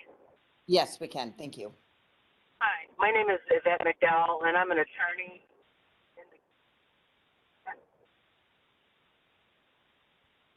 Okay, we can't hear you. Okay, can you hear me now? I was interrupted by your prompt. Okay, I'm going to reclaim my time, please. I'm an attorney in the cannabis space representing social equity applicants. And question becomes, how do you determine who are true social equity applicants? If not being in line with the legislative intent of SB 1294, which is clear as to who social equity applicants should consist of, you're going to get false data. There are many people who have entered the social equity space who are not true social equity applicants. And until we have a clear statewide definition for social equity, you're not going to be able to determine who these folks are. So if you start there with a statewide definition, even though there was a definition put forth for fee waivers, We need to have something more in line with the legislature's intent for social equity. Then you move forward in collecting your data. Let's not put false data forward without having something to base it on. I'll leave it at that. Thank you. Thank you. At this time, we have no other public comments on agenda item topic number 3. We do have Christina Dempsey. Oops. Yeah, we do have Christina Dempsey. Go ahead, Christina. Madison, if you don't mind, I'd like to jump in really quick. So I really want to thank all of the public commenters who, thanks, Madison. I want to thank all the public commenters who kept their topics to the questions that are on the agenda. I wanted to just briefly explain why we cut some people off and the obligations that DCC has. There is a state law in California called the Bagley-Keene Act, which governs open meetings like this one. It requires the topics that are discussed in meetings to be kept to those that are agendized and told to the public in advance. And so our obligation as DCC is to make sure that this meeting is following those rules. We're doing our best to give everyone leeway to make their points, but just wanted to give some context to why you saw us jump in with those things. So thank you again to all the public commenters who kept their points to the data questions before us here today. And I'll turn it back over to you, Madison. Yeah, well, just in response, as the chairman of the committee, I'd like to say that I'm concerned with the over-policing of the comments. This is a discussion about data, but there are real stories that are behind these data points. And I think many of the commenters were relaying the importance of certain data points by sharing their stories. And I think, I'm not an attorney, but I think that remains connected to the topic. Yeah, completely agree with you. So we're going to give a little bit more leeway as we continue to move through the meeting here. I appreciate that. Thank you. Yeah.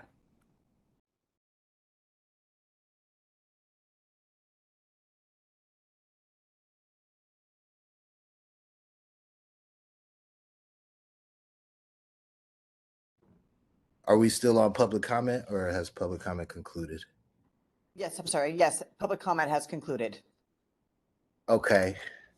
Thank you to the members of the public for all your comments, thoughtful contributions to the discussion. At this point, I'd like to ask the committee members if there are any motions they'd like to put forward. I have a motion or two I'd like to be considered, but I'd like to leave it open to any of the other members to go first if you have any motions.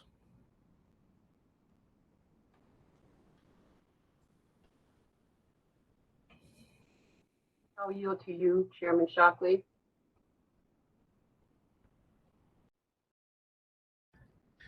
Thank Hi. you, Member Brown. Yeah, go ahead, Member De La Sorry, I Rosa. keep interrupting you. Sorry. No, go ahead, please. One of the things I wanted to put on the agenda for next time is something that I've heard Jillian say over the last couple of the last two meetings that we've had here. Christine. Hey, sorry to jump in. I think we're still on, we had the wrong slide up, but I think we're still on this topic of data collection. Oh, I'm sorry. I thought we were putting the next agenda items So on. sorry, that was our fault. We had the wrong slide up. Okay, I'll come back when we're ready to do that. Yep. Okay. Well, I'd like to, I noticed in the public comment, there are several comments made about a statewide social equity assessment being done and being done by the Department of Cannabis Control. I'd like to put forward a motion to recommend to the main CAC committee to make a recommendation that the DCC conduct a statewide social equity assessment. Do I have any seconds? Absolutely. I'll second that. think I was first, Dr. Brown. I'll second that, Chairman Shockley. Thank you. Thank you. And how does this work, moderator? Can we call a vote on this motion now? The motion actually needs to be tied to data. So hold on a second. Give us it's always a little bit, takes a couple minutes to kind of put these motions together. So Yep. So you are asking DCC to conduct a statewide social equity. Okay. Here it is. And see if this sounds correct. Recommend to the main CAC committee to recommend that the DCC conduct a state social equity assessment. Yes, to collect fresh data across on a statewide basis. To collect. Hold on. And again, to collect data statewide. Okay. Okay, sorry, we're still kind of I want to make sure it's correct before we move forward. So absolutely, thank you. Recommend to the main.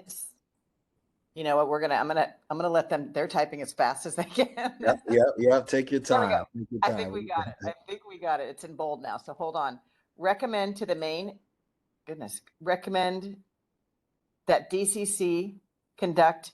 Recommend to the main committee that DCC conduct a statewide equity assessment to collect statewide data. That's it. That's too generic. Yeah, can you repeat it, please? So I had recommend that DCC conduct a statewide equity assessment to collect statewide data. Okay. Are there any members who have recommendations on how to specify this motion further? I would like to see the state do an assessment in terms of arrest and convictions for cannabis specifically, for African Americans and Latino folks, people of color, versus non-folks of color. And actual prison time spent for cannabis arrest and conviction for those same cohort groups.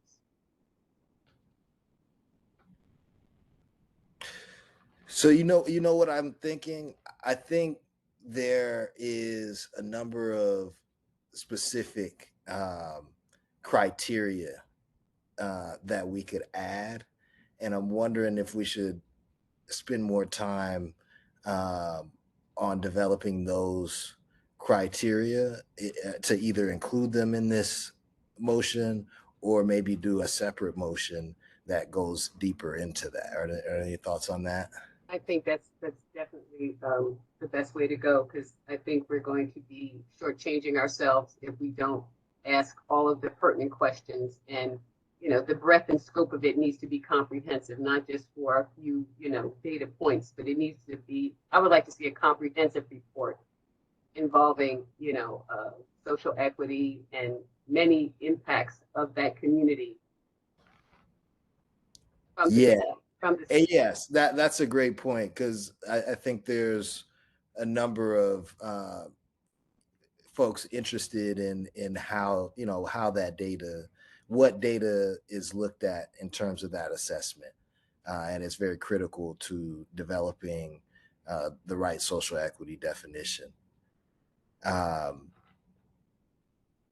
Member De La Rosa, do you have a comment? Yes, I was also thinking that we should put in there that in terms of tracking the data, also the negative impacts of the social equity program, that we should identify that very specifically as a data set, because I do think there has been a lot of negative impact to social equity applicants and a lot of negative impact to formerly incarcerated folks who have gone for those licenses.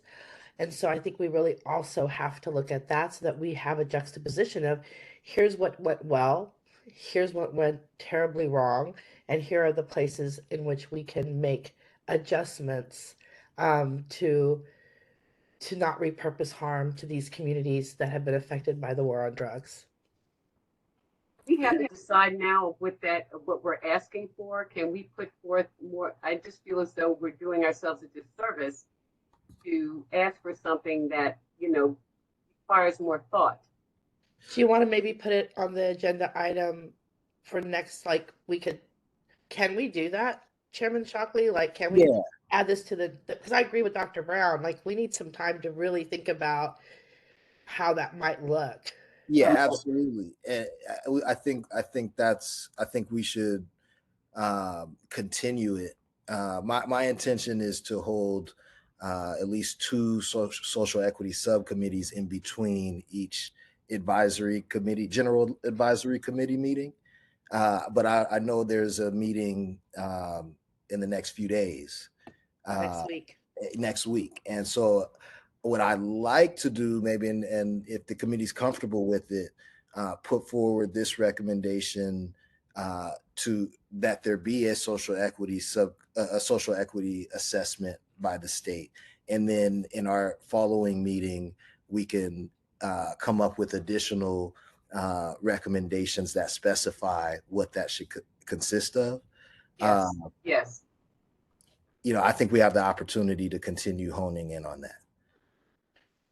Meanwhile, we can do our own due diligence and research and come up with recommendations to go into what that report would consist of, right? Yep, exactly. And I know the next agenda item is recommendations for further agenda items, so I know we can set that up there. Okay. But is everybody in agreement that we make a recommendation now that there should be a statewide social equity assessment? Yes. Okay. And can we agree on the language that was last dictated by the DCC? Which can we have that repeated? What was the language? Yeah. So, because I'm thinking you say something, recommend to the CAC, the full CAC committee, that DCC conduct a statewide social equity assessment to collect fresh data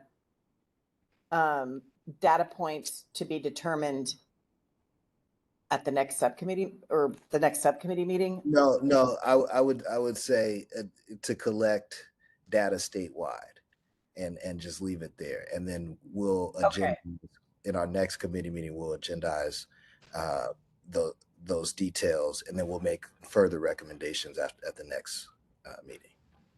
Perfect. Okay, so let me read this back. Recommend to the main CAC that DCC conduct a statewide social equity assessment to collect data statewide. Correct. That's what I would propose as the motion. All right. Is there a second? A second. Okie doke. So I will take a vote now. So Member De La Rosa? Yes. Member Payan? Yes. Member Brown? Yes. And Chair Shockley? Yes. All right, the motion passes. All right, wonderful. I think that's all the motions I'd like to put forward today, unless any other members would like to add to that. I think we can move on to agenda item number 4. And agenda item number 4 is future agenda items. So members, the floor is open for discussion.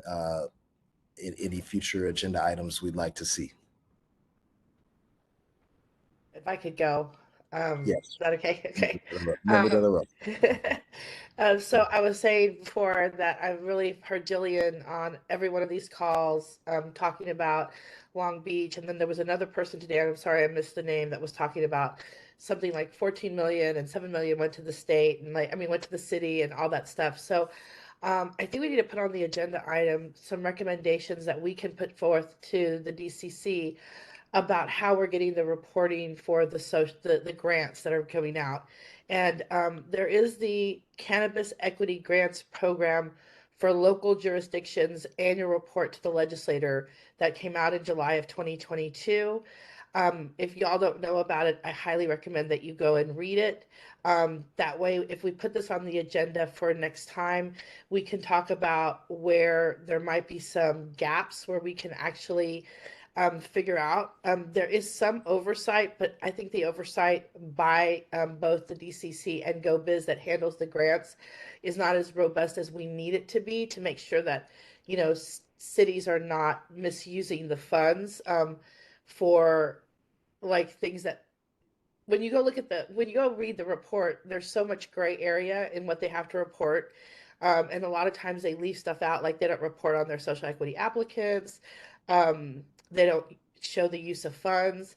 And we should not allow that to happen for people who are getting some of the tax money that social equity people, like you stated, Chairman Shockley, earlier, all that money that we're putting into the pot and not have really detail about how those grants are being used by the cities. And I've heard this over and over, and I think that this is like should be one of our sort of tentpole subjects that we're really going after in our term here, because I think that based on what I've heard and also what I've seen in certain cities, this is a huge problem and there's a lot of misappropriation of funds. So we need to really talk about how do we tighten that up to make sure that our social equity applicants are actually getting the money and not just the cities. I have an issue here too, not an issue, but to kind of add to Member De La Rosa. You know, the social equity grants to local jurisdictions, 80% of that money has to go directly to social equity applicants and licensees. There can only be 20%, 10% for admin, 10% for technical support. And within that 80%, you have to do periodic reports every 3 months of exactly how that money is spent and by license type, you know, licensees or applicants. And there's a list of exactly what is, you know, considered to be, you know, the word I want to use, qualified uses or approved uses of that grant money.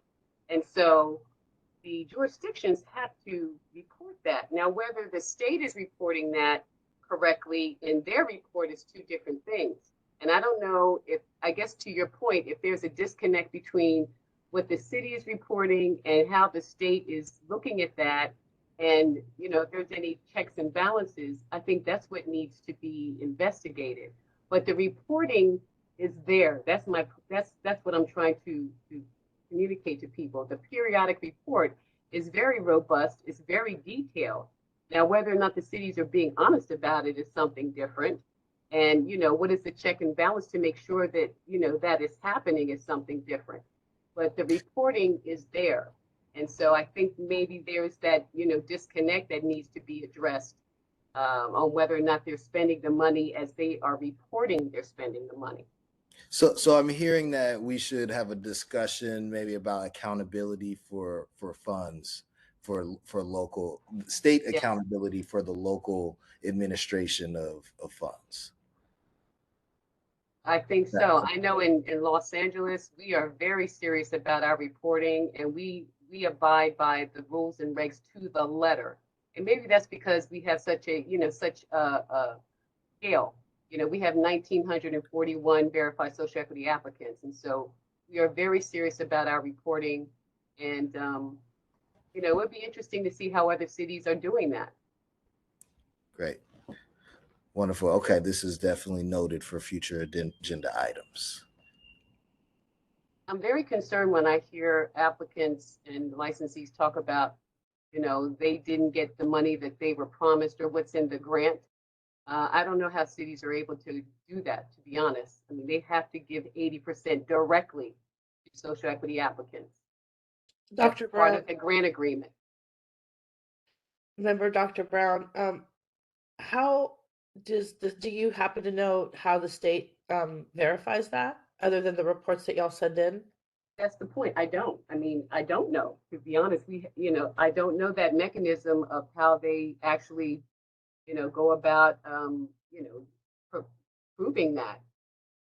Maybe it's, we've never had anyone question how we disperse our money, but also we, you know, we report on that every month and we provide that data to the community in terms of how much money we've dispersed and, you know, our social equity applicants and licensees getting funds. So I don't know how that's being checked, and I don't know I don't know how they're doing that or what mechanism they're using to ensure that those monies go to applicants and licensees. So I guess maybe that's the question. I mean, Yeah, this is a topic that, you know, I've heard advocates raise over the last couple years about accountability for the funds that are distributed from the state to local jurisdictions, and then there not being any accountability for how that's spent. I think this is something we can put on the agenda for our next session. Right, because I don't think Chairman Shockley, is that I don't think that everybody's doing it as well as Los Angeles is doing it. Because, you know, like I know that there's this one jurisdiction, they got 2 million, and $250,000 was spent on community liaisons. That's well past the 20% that should have gone to the social equity applicants. And that was in a news report recently about the city, which I don't want to name, but I think that we have to, as this subcommittee, really not figure out, but give recommendations about how we make sure the money is actually going, because some of this gets lost in the cracks of the smaller cities, right? Or, you know, cities that may not understand how they're supposed to use that or what have you. But I do think that not 80% is definitely not going to the social equity applicants. And if that's the rule, then we need to a way for the cities to pay back the money to the grant funds so they can actually be used for social equity. Absolutely. I agree with that. Yeah, I second that. Are there any other recommendations for future agenda items from the committee? I just wanted to clarify. So we're going to bring back the topic of data, but we're going to individually do our own sort of research of what we think would be important. Then we're going to send it to you so that y'all can put it on the agenda for they can be on the slides like the other ones were. Well, I think yes, we can do that. But also, I think in our next meeting, we'll have on the agenda a discussion about specifically around the assessment, the statewide equity assessment, and any specific data collection points that ought to be a part of that. So there will be a discussion in the next meeting on the agenda specifically for that. And then we'll also talk about the accountability in the next meeting as well. And so can I get clarity? So next time we'll be prepared to discuss the specific items that we want this statewide assessment to address. Correct. Okay. That's right. I got it. Yeah. Okay. And really quickly, let me just caution you against sending emails about a future meeting or about any other topics related to the subcommittee.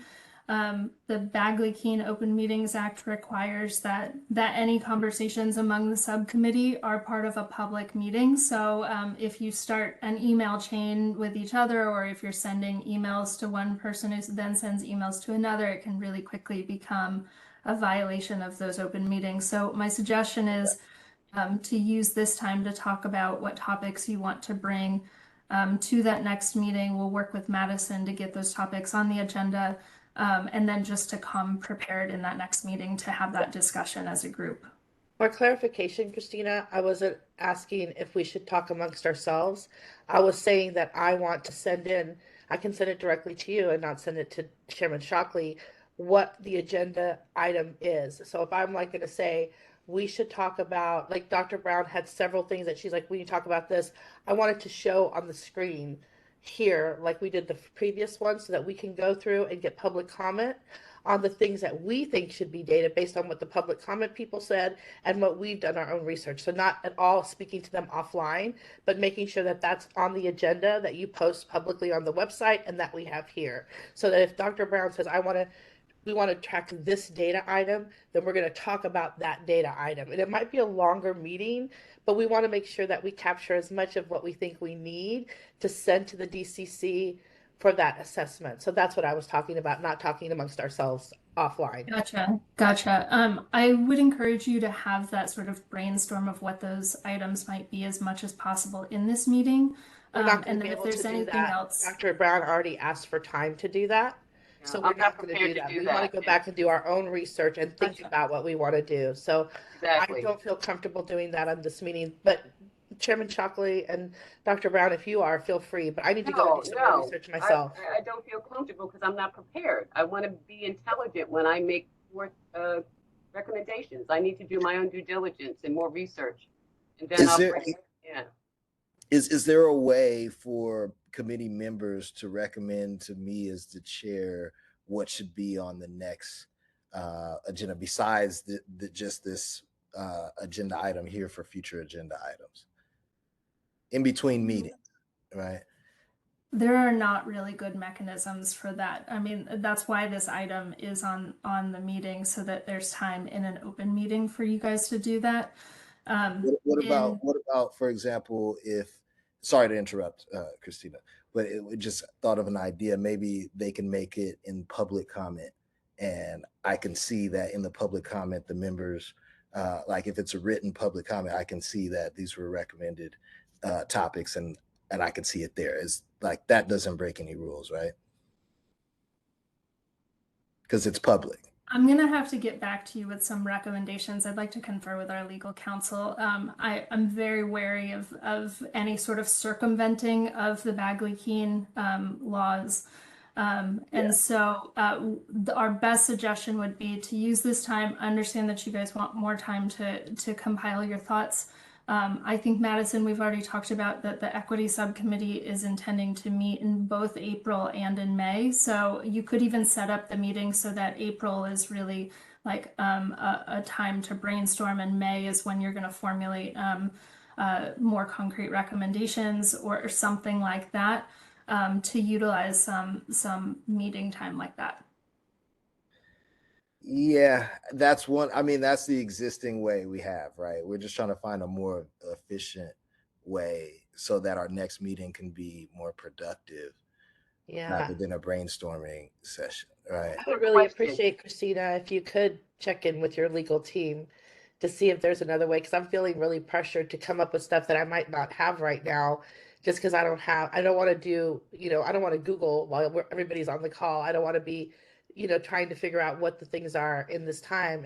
And I feel like there's got to be another way where we're not talking to each other, but we're at least able to put the agenda items, or at least maybe do a big agenda. I don't know what the answer is, but I suspect, and correct me if I'm wrong, but I suspect we're going to have a detailed agenda for this data coming up. Like it's going to be detailed, and we're definitely going to want public comment from the people that we've heard on every meeting that have been talking about this. We want to make sure that we are capturing what they want to see and what they need in order to have some say in their local jurisdiction, using this data points as a way to like get their local city council or whoever manages their cities or towns, or to move and understand how important this is and whether it is helping or hurting the population it's supposed to be helping. So I really think we're going to need that time. And so we have to take a whole meeting to do that. That's cool, but I think it's kind of a waste of time. But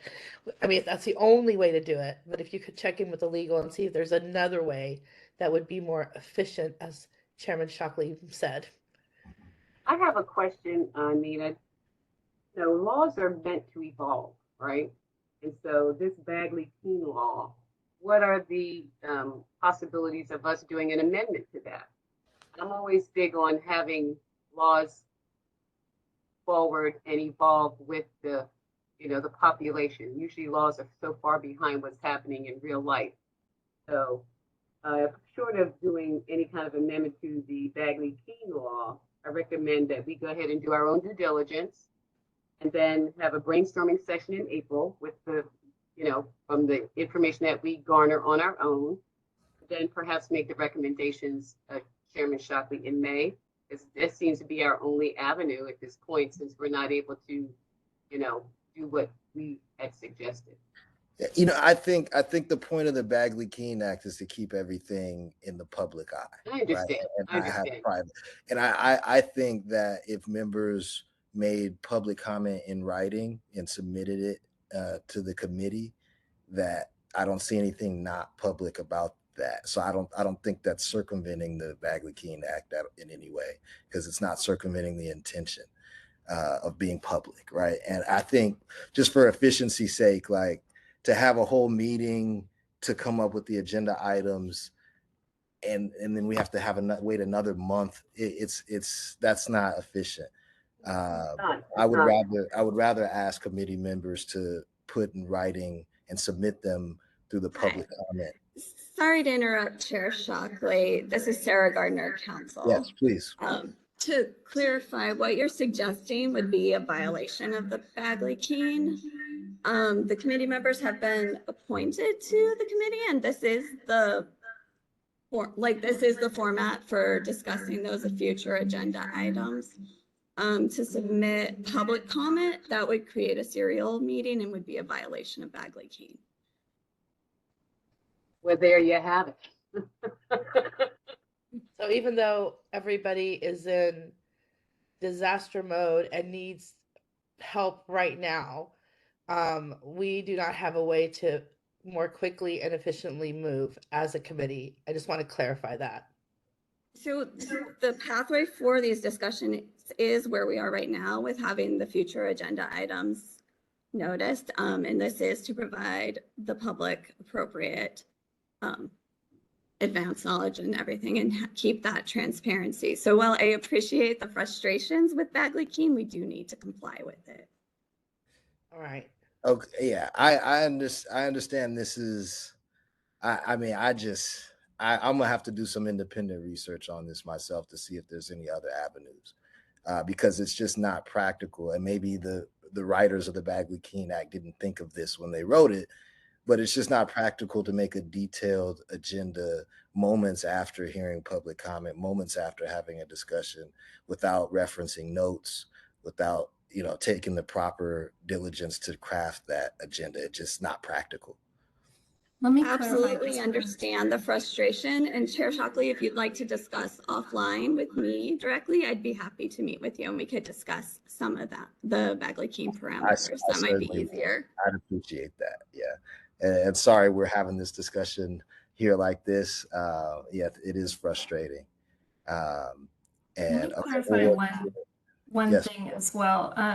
So this agenda item is not for you to have to form the final agenda item for your next meeting. So this agenda item is really for the members of the subcommittee to have that discussion and daylight the topics that they'd like to see included. And then for each of the subcommittees, the chair has the authority to go through and make that final agenda. So it would preclude some of like the idea of really creating like a detailed list to then, in that meeting go yes, no, yes, no. But what you could do is talk about, the topics that you'd like to be included, those be included, and then each member come and share with each other at that meeting the individual items that they'd like to discuss as part of that. So there's some ways what to Ms. De La Rosa is saying is that we don't know the topics that we want included right now. So maybe we should just put data. That's it. Gives us the most leeway. The agenda item is data. To your point, Christina, I guess in the future, what we could do is I could put the future agenda items out there in advance. And then during the future agenda item segment of our meeting, members will have known those in advance and can have more detailed offerings during this agenda item during our meeting. Is that kind of what you're suggesting?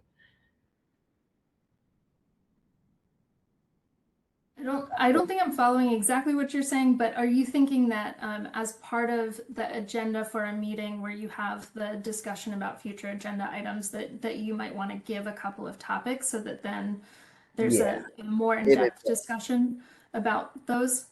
I think you could do that.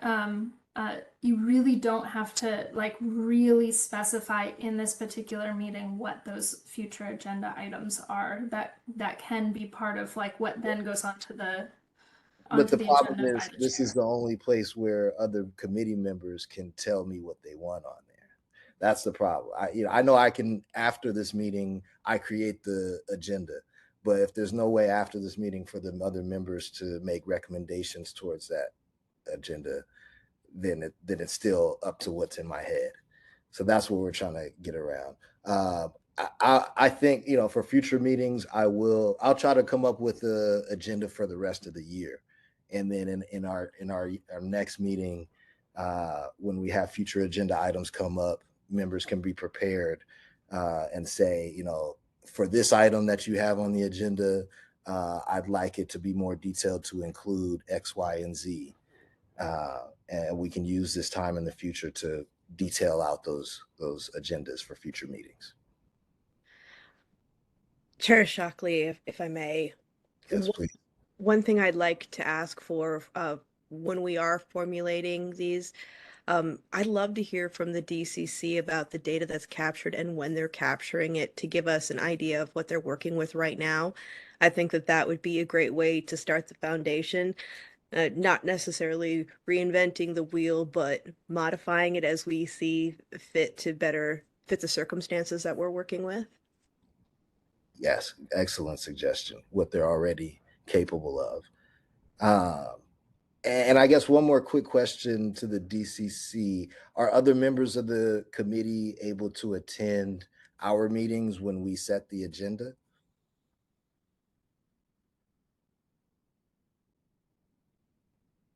Or is that Hi, it's Sarah Gardner again.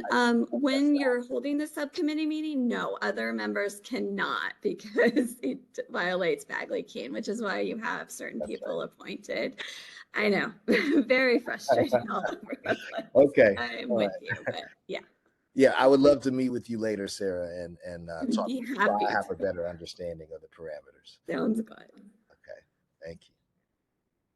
Okay, members. So we'll work on that. Are there any other future agenda items that members would like to recommend? Chairman Shockley, I wanted to see if we should recommend some of the items that were presented to us by the group, the Cannabis Equity Policy Council, Hood Incubator, and Origins Council. We got sent that, and I think it's on the website, about all of the data that they're interested in collecting as well. And should we just go ahead and add those items to the agenda for next time? I think that's a great idea. Yeah, and so that was there's a 1, 2, 3. There's three points that they're making, and I thought they were really good, and I think we should have a conversation about it and get feedback from people outside of the three groups about, how we might be able to present that as an advisory commission. So I'd like to put those 3 items on the agenda for April, since we're talking data in April. Yes. Okay, so just to clarify, the last one is putting the items in the joint letter forward on the agenda to have a discussion about. And then what are the other 2? So it would be the one that we were talking about, data, like just data, since we don't really know. And Yeah. then the 3 items they have is the DCC data collection and reporting to evaluate program outcomes. They have 2 underneath there, but I'm just going to let those sit.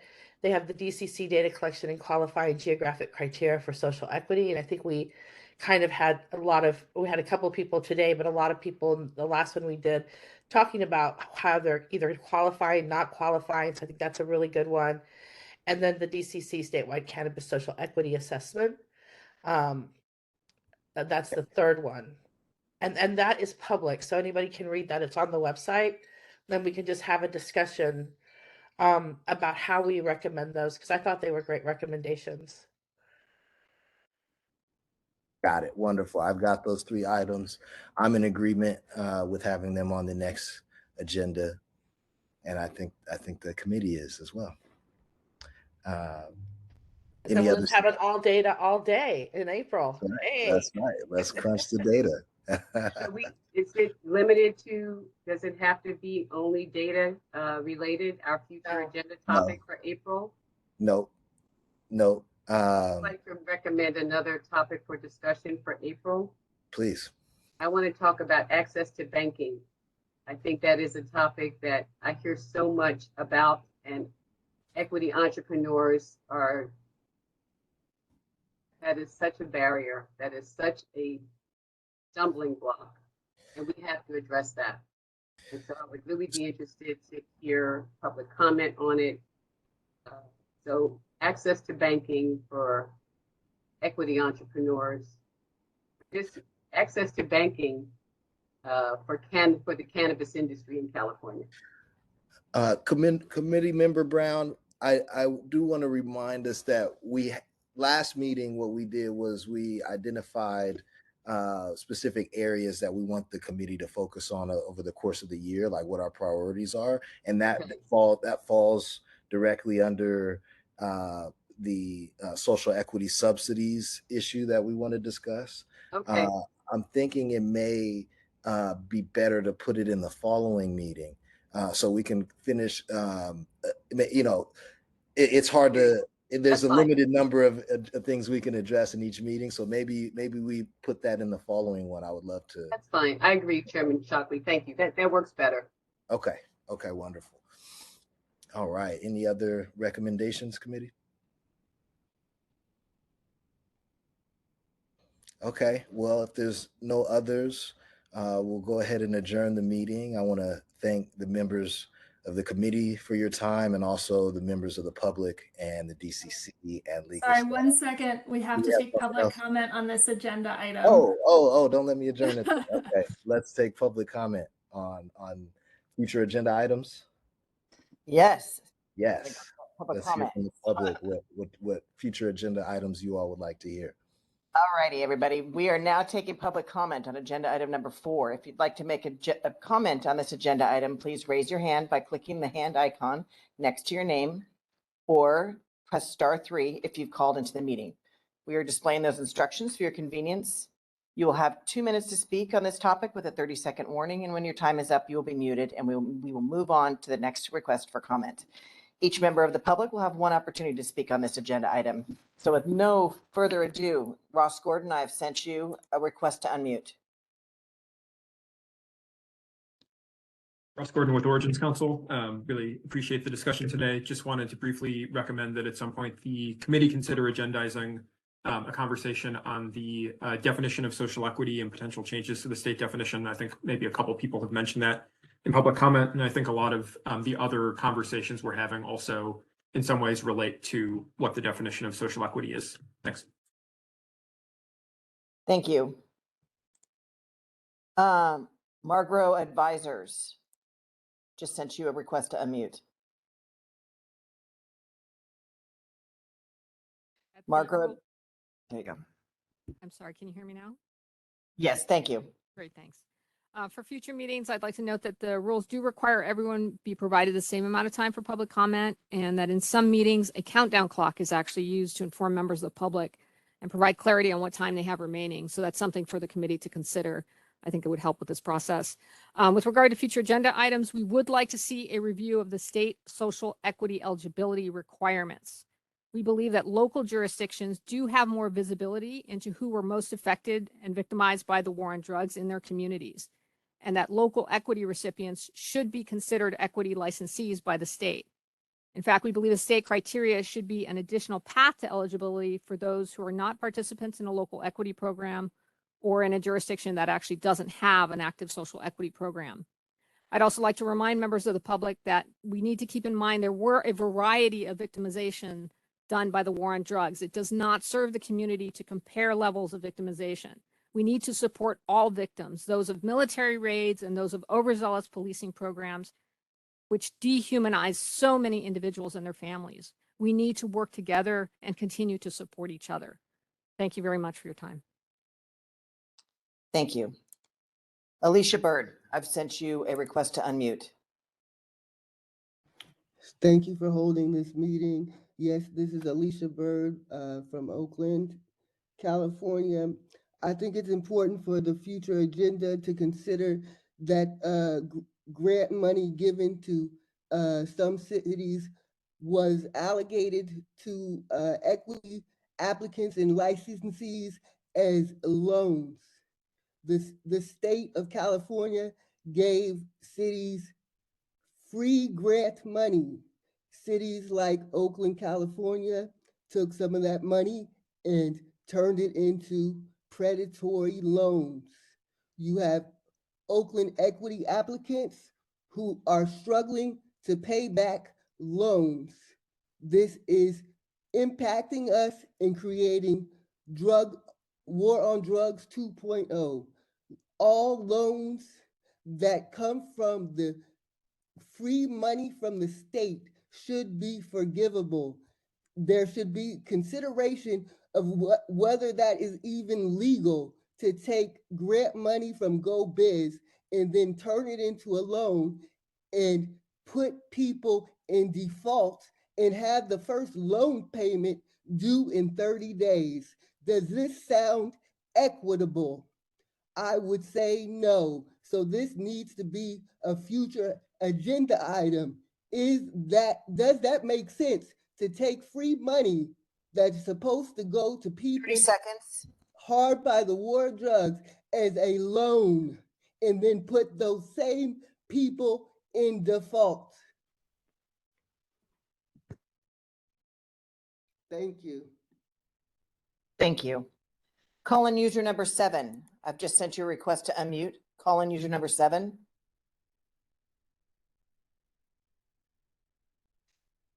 There you go. Okay, so I have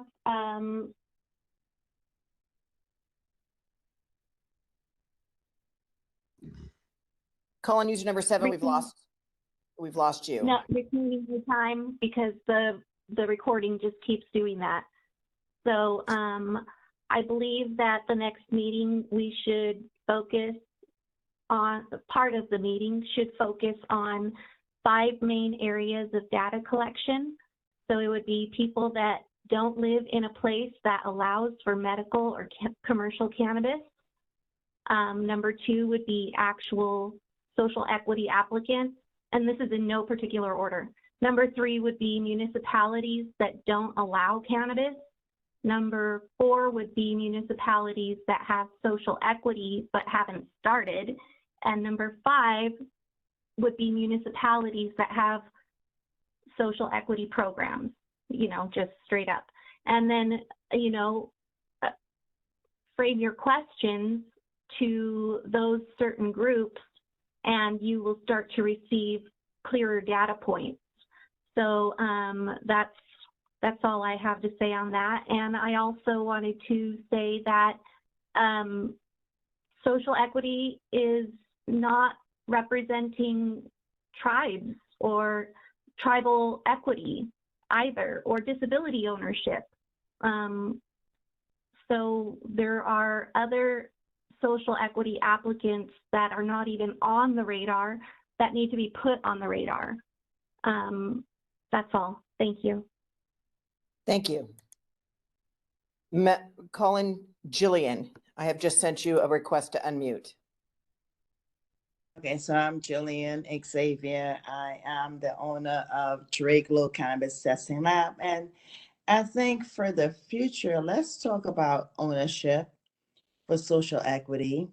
The fact that Long Beach is saying, oh, we have an event for investors to look at social equity.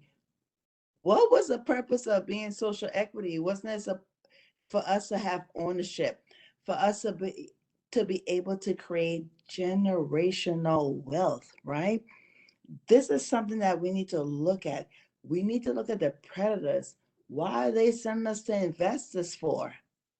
We're supposed to be in this program where the state have given the cities money to help us to generate wealth. Where we're at on Anaheim, it's the host role. It's a bullet thing in my wall. What am I supposed to do? And still looking for the city to help, but my local authorization says if local police come into my stuff, they can just bust in and do. I have no protection. There's something that we need to this is something that we need to discuss. Why do we have social equity? How can we help us generate generational wealth? Why are we here? Why are 30 you giving these people all this money? The state is taking the money and giving it back to themselves. You're hearing the same thing over and over. Thank you, Christine De La Rosa, for speaking up. There is so much that needs to be done for social equity. As a woman-owned business, we need your help. We need you to investigate the cities. Thank you, thank you, thank you. Thank you. Ignite Daniel, I've sent you a request to unmute. Greetings all, Ignite Daniel again, excuse me. I think you guys definitely need to have on your agenda what's happening with social equity verification, especially here in Los Angeles. How it was opened, a number of people who provided the proper information were not verified, and then they were told that they don't have any recourse to get their questions answered as to why they were not verified when they provided information that was what was necessary to be verified, and then were denied and then didn't get any type of follow-up. You guys should definitely look into this extension for provisional licensings for social equity applicants specifically. There should be some type of acknowledgement, or some type of discussion about the oversight of the city's processes and how the time they take to look at things or actually even respond to applicants and things of that nature, as well as where are the funds that they have received are going, right? What is happening with those funds, and are they being misused when it comes to paying salaries and other things, and can more money of that go to the social equity applicants, and what is the holdup in getting to the applicants? And let's do an overview of the benefit, how social equity applicants have 30 grown seconds. or have benefited in these last couple of years since the program has rolled out, right? Like, let's take a look into what social equity applicants are benefiting, how they got to that situation, and what help was needed, and maybe that can help us see what else is needed. Give thanks. Thank you. Brenda Davis, I've sent you a request to unmute.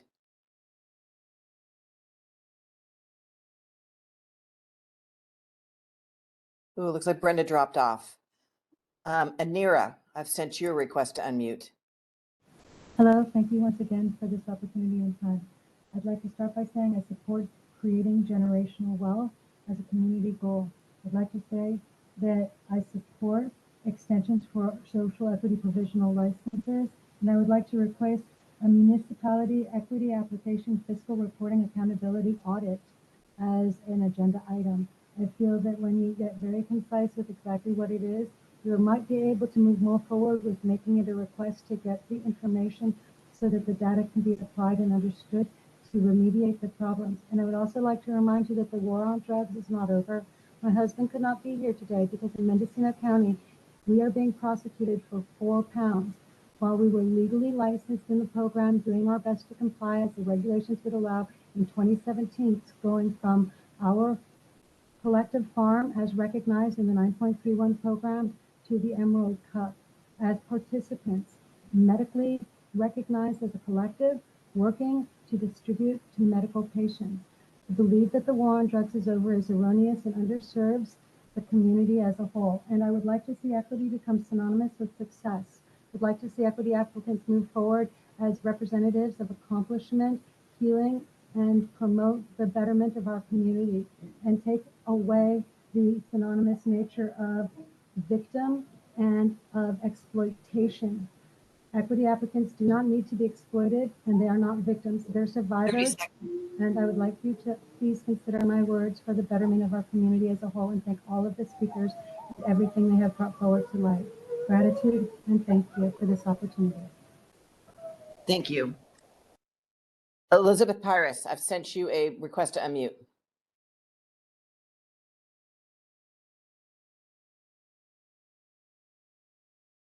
Hi, can you hear me? Yes. Okay, great.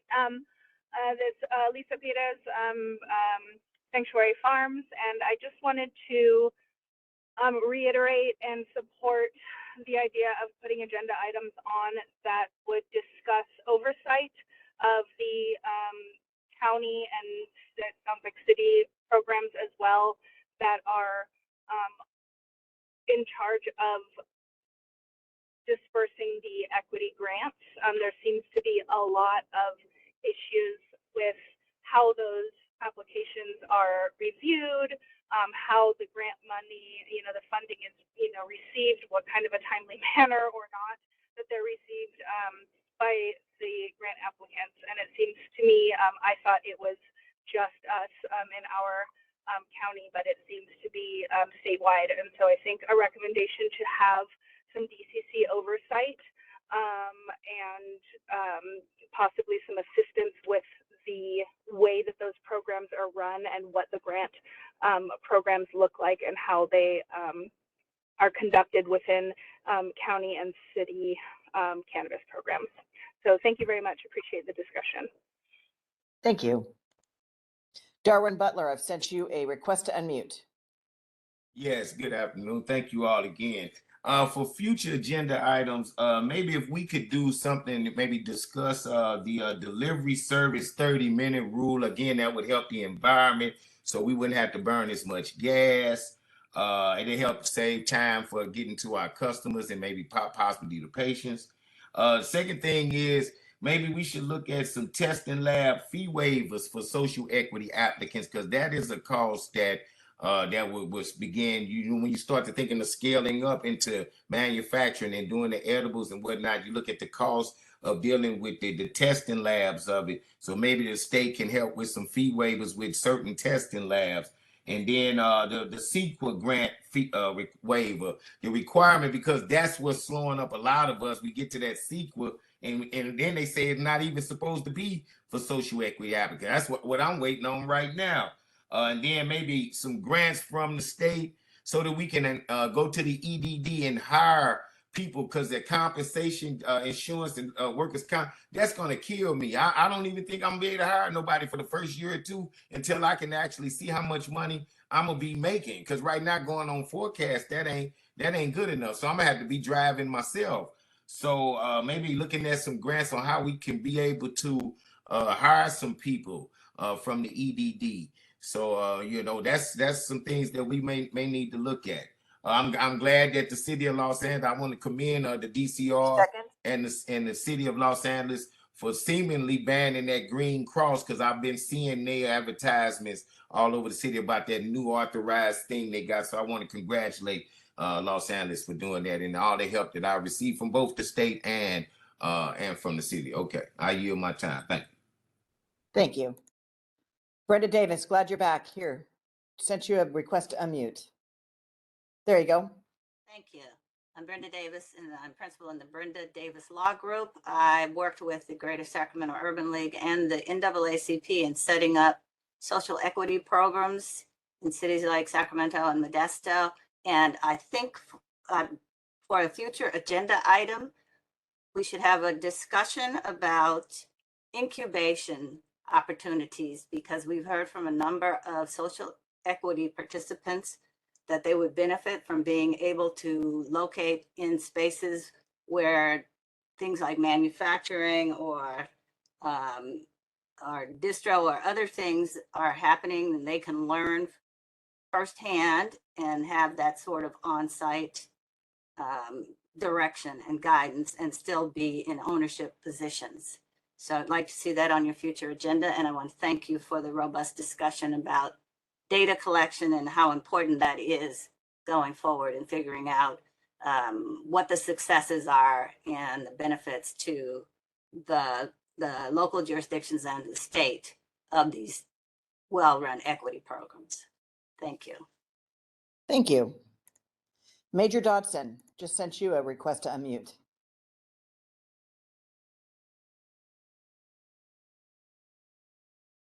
Major Dodson? There you go. My main concern is, what is the state or the city doing hands-on with operators? Is there one or two maybe locations that the state has data collection from that are working individually with the state, where the state is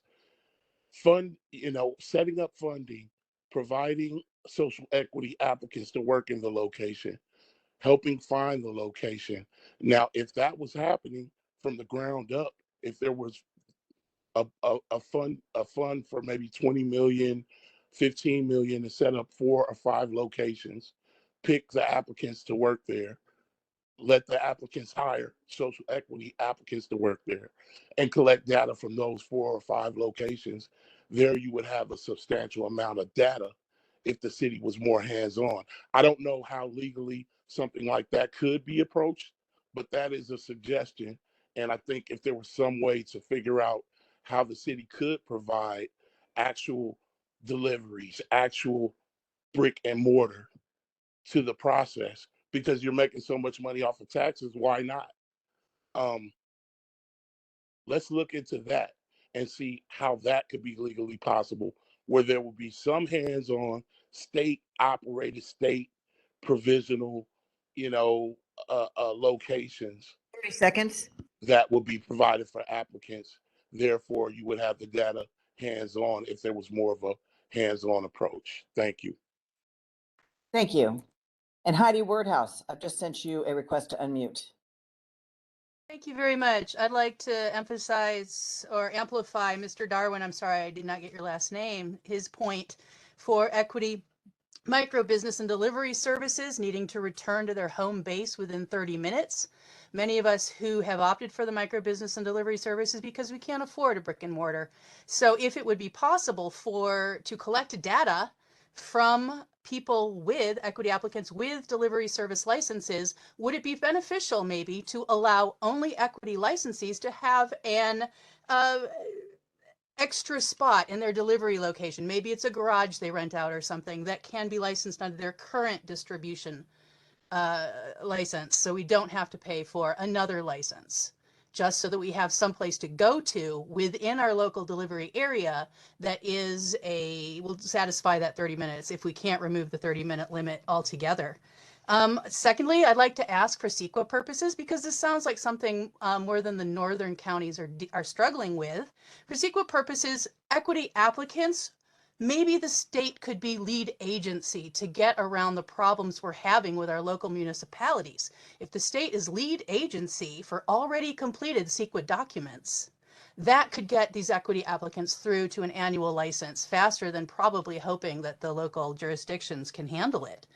And lastly, I support data collection on local jurisdictional use of grant funds, especially with a close examination of their technical assistance section of their grant. It's my understanding that some municipalities or local jurisdictions are using technical assistance to cover the expenses of projects or work that they already should be being paid for within their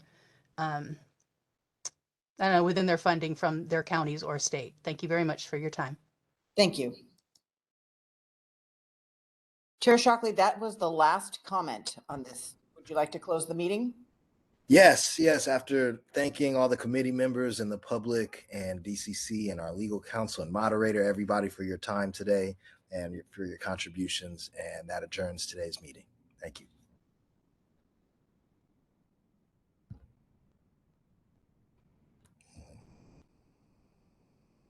Thank you, everyone.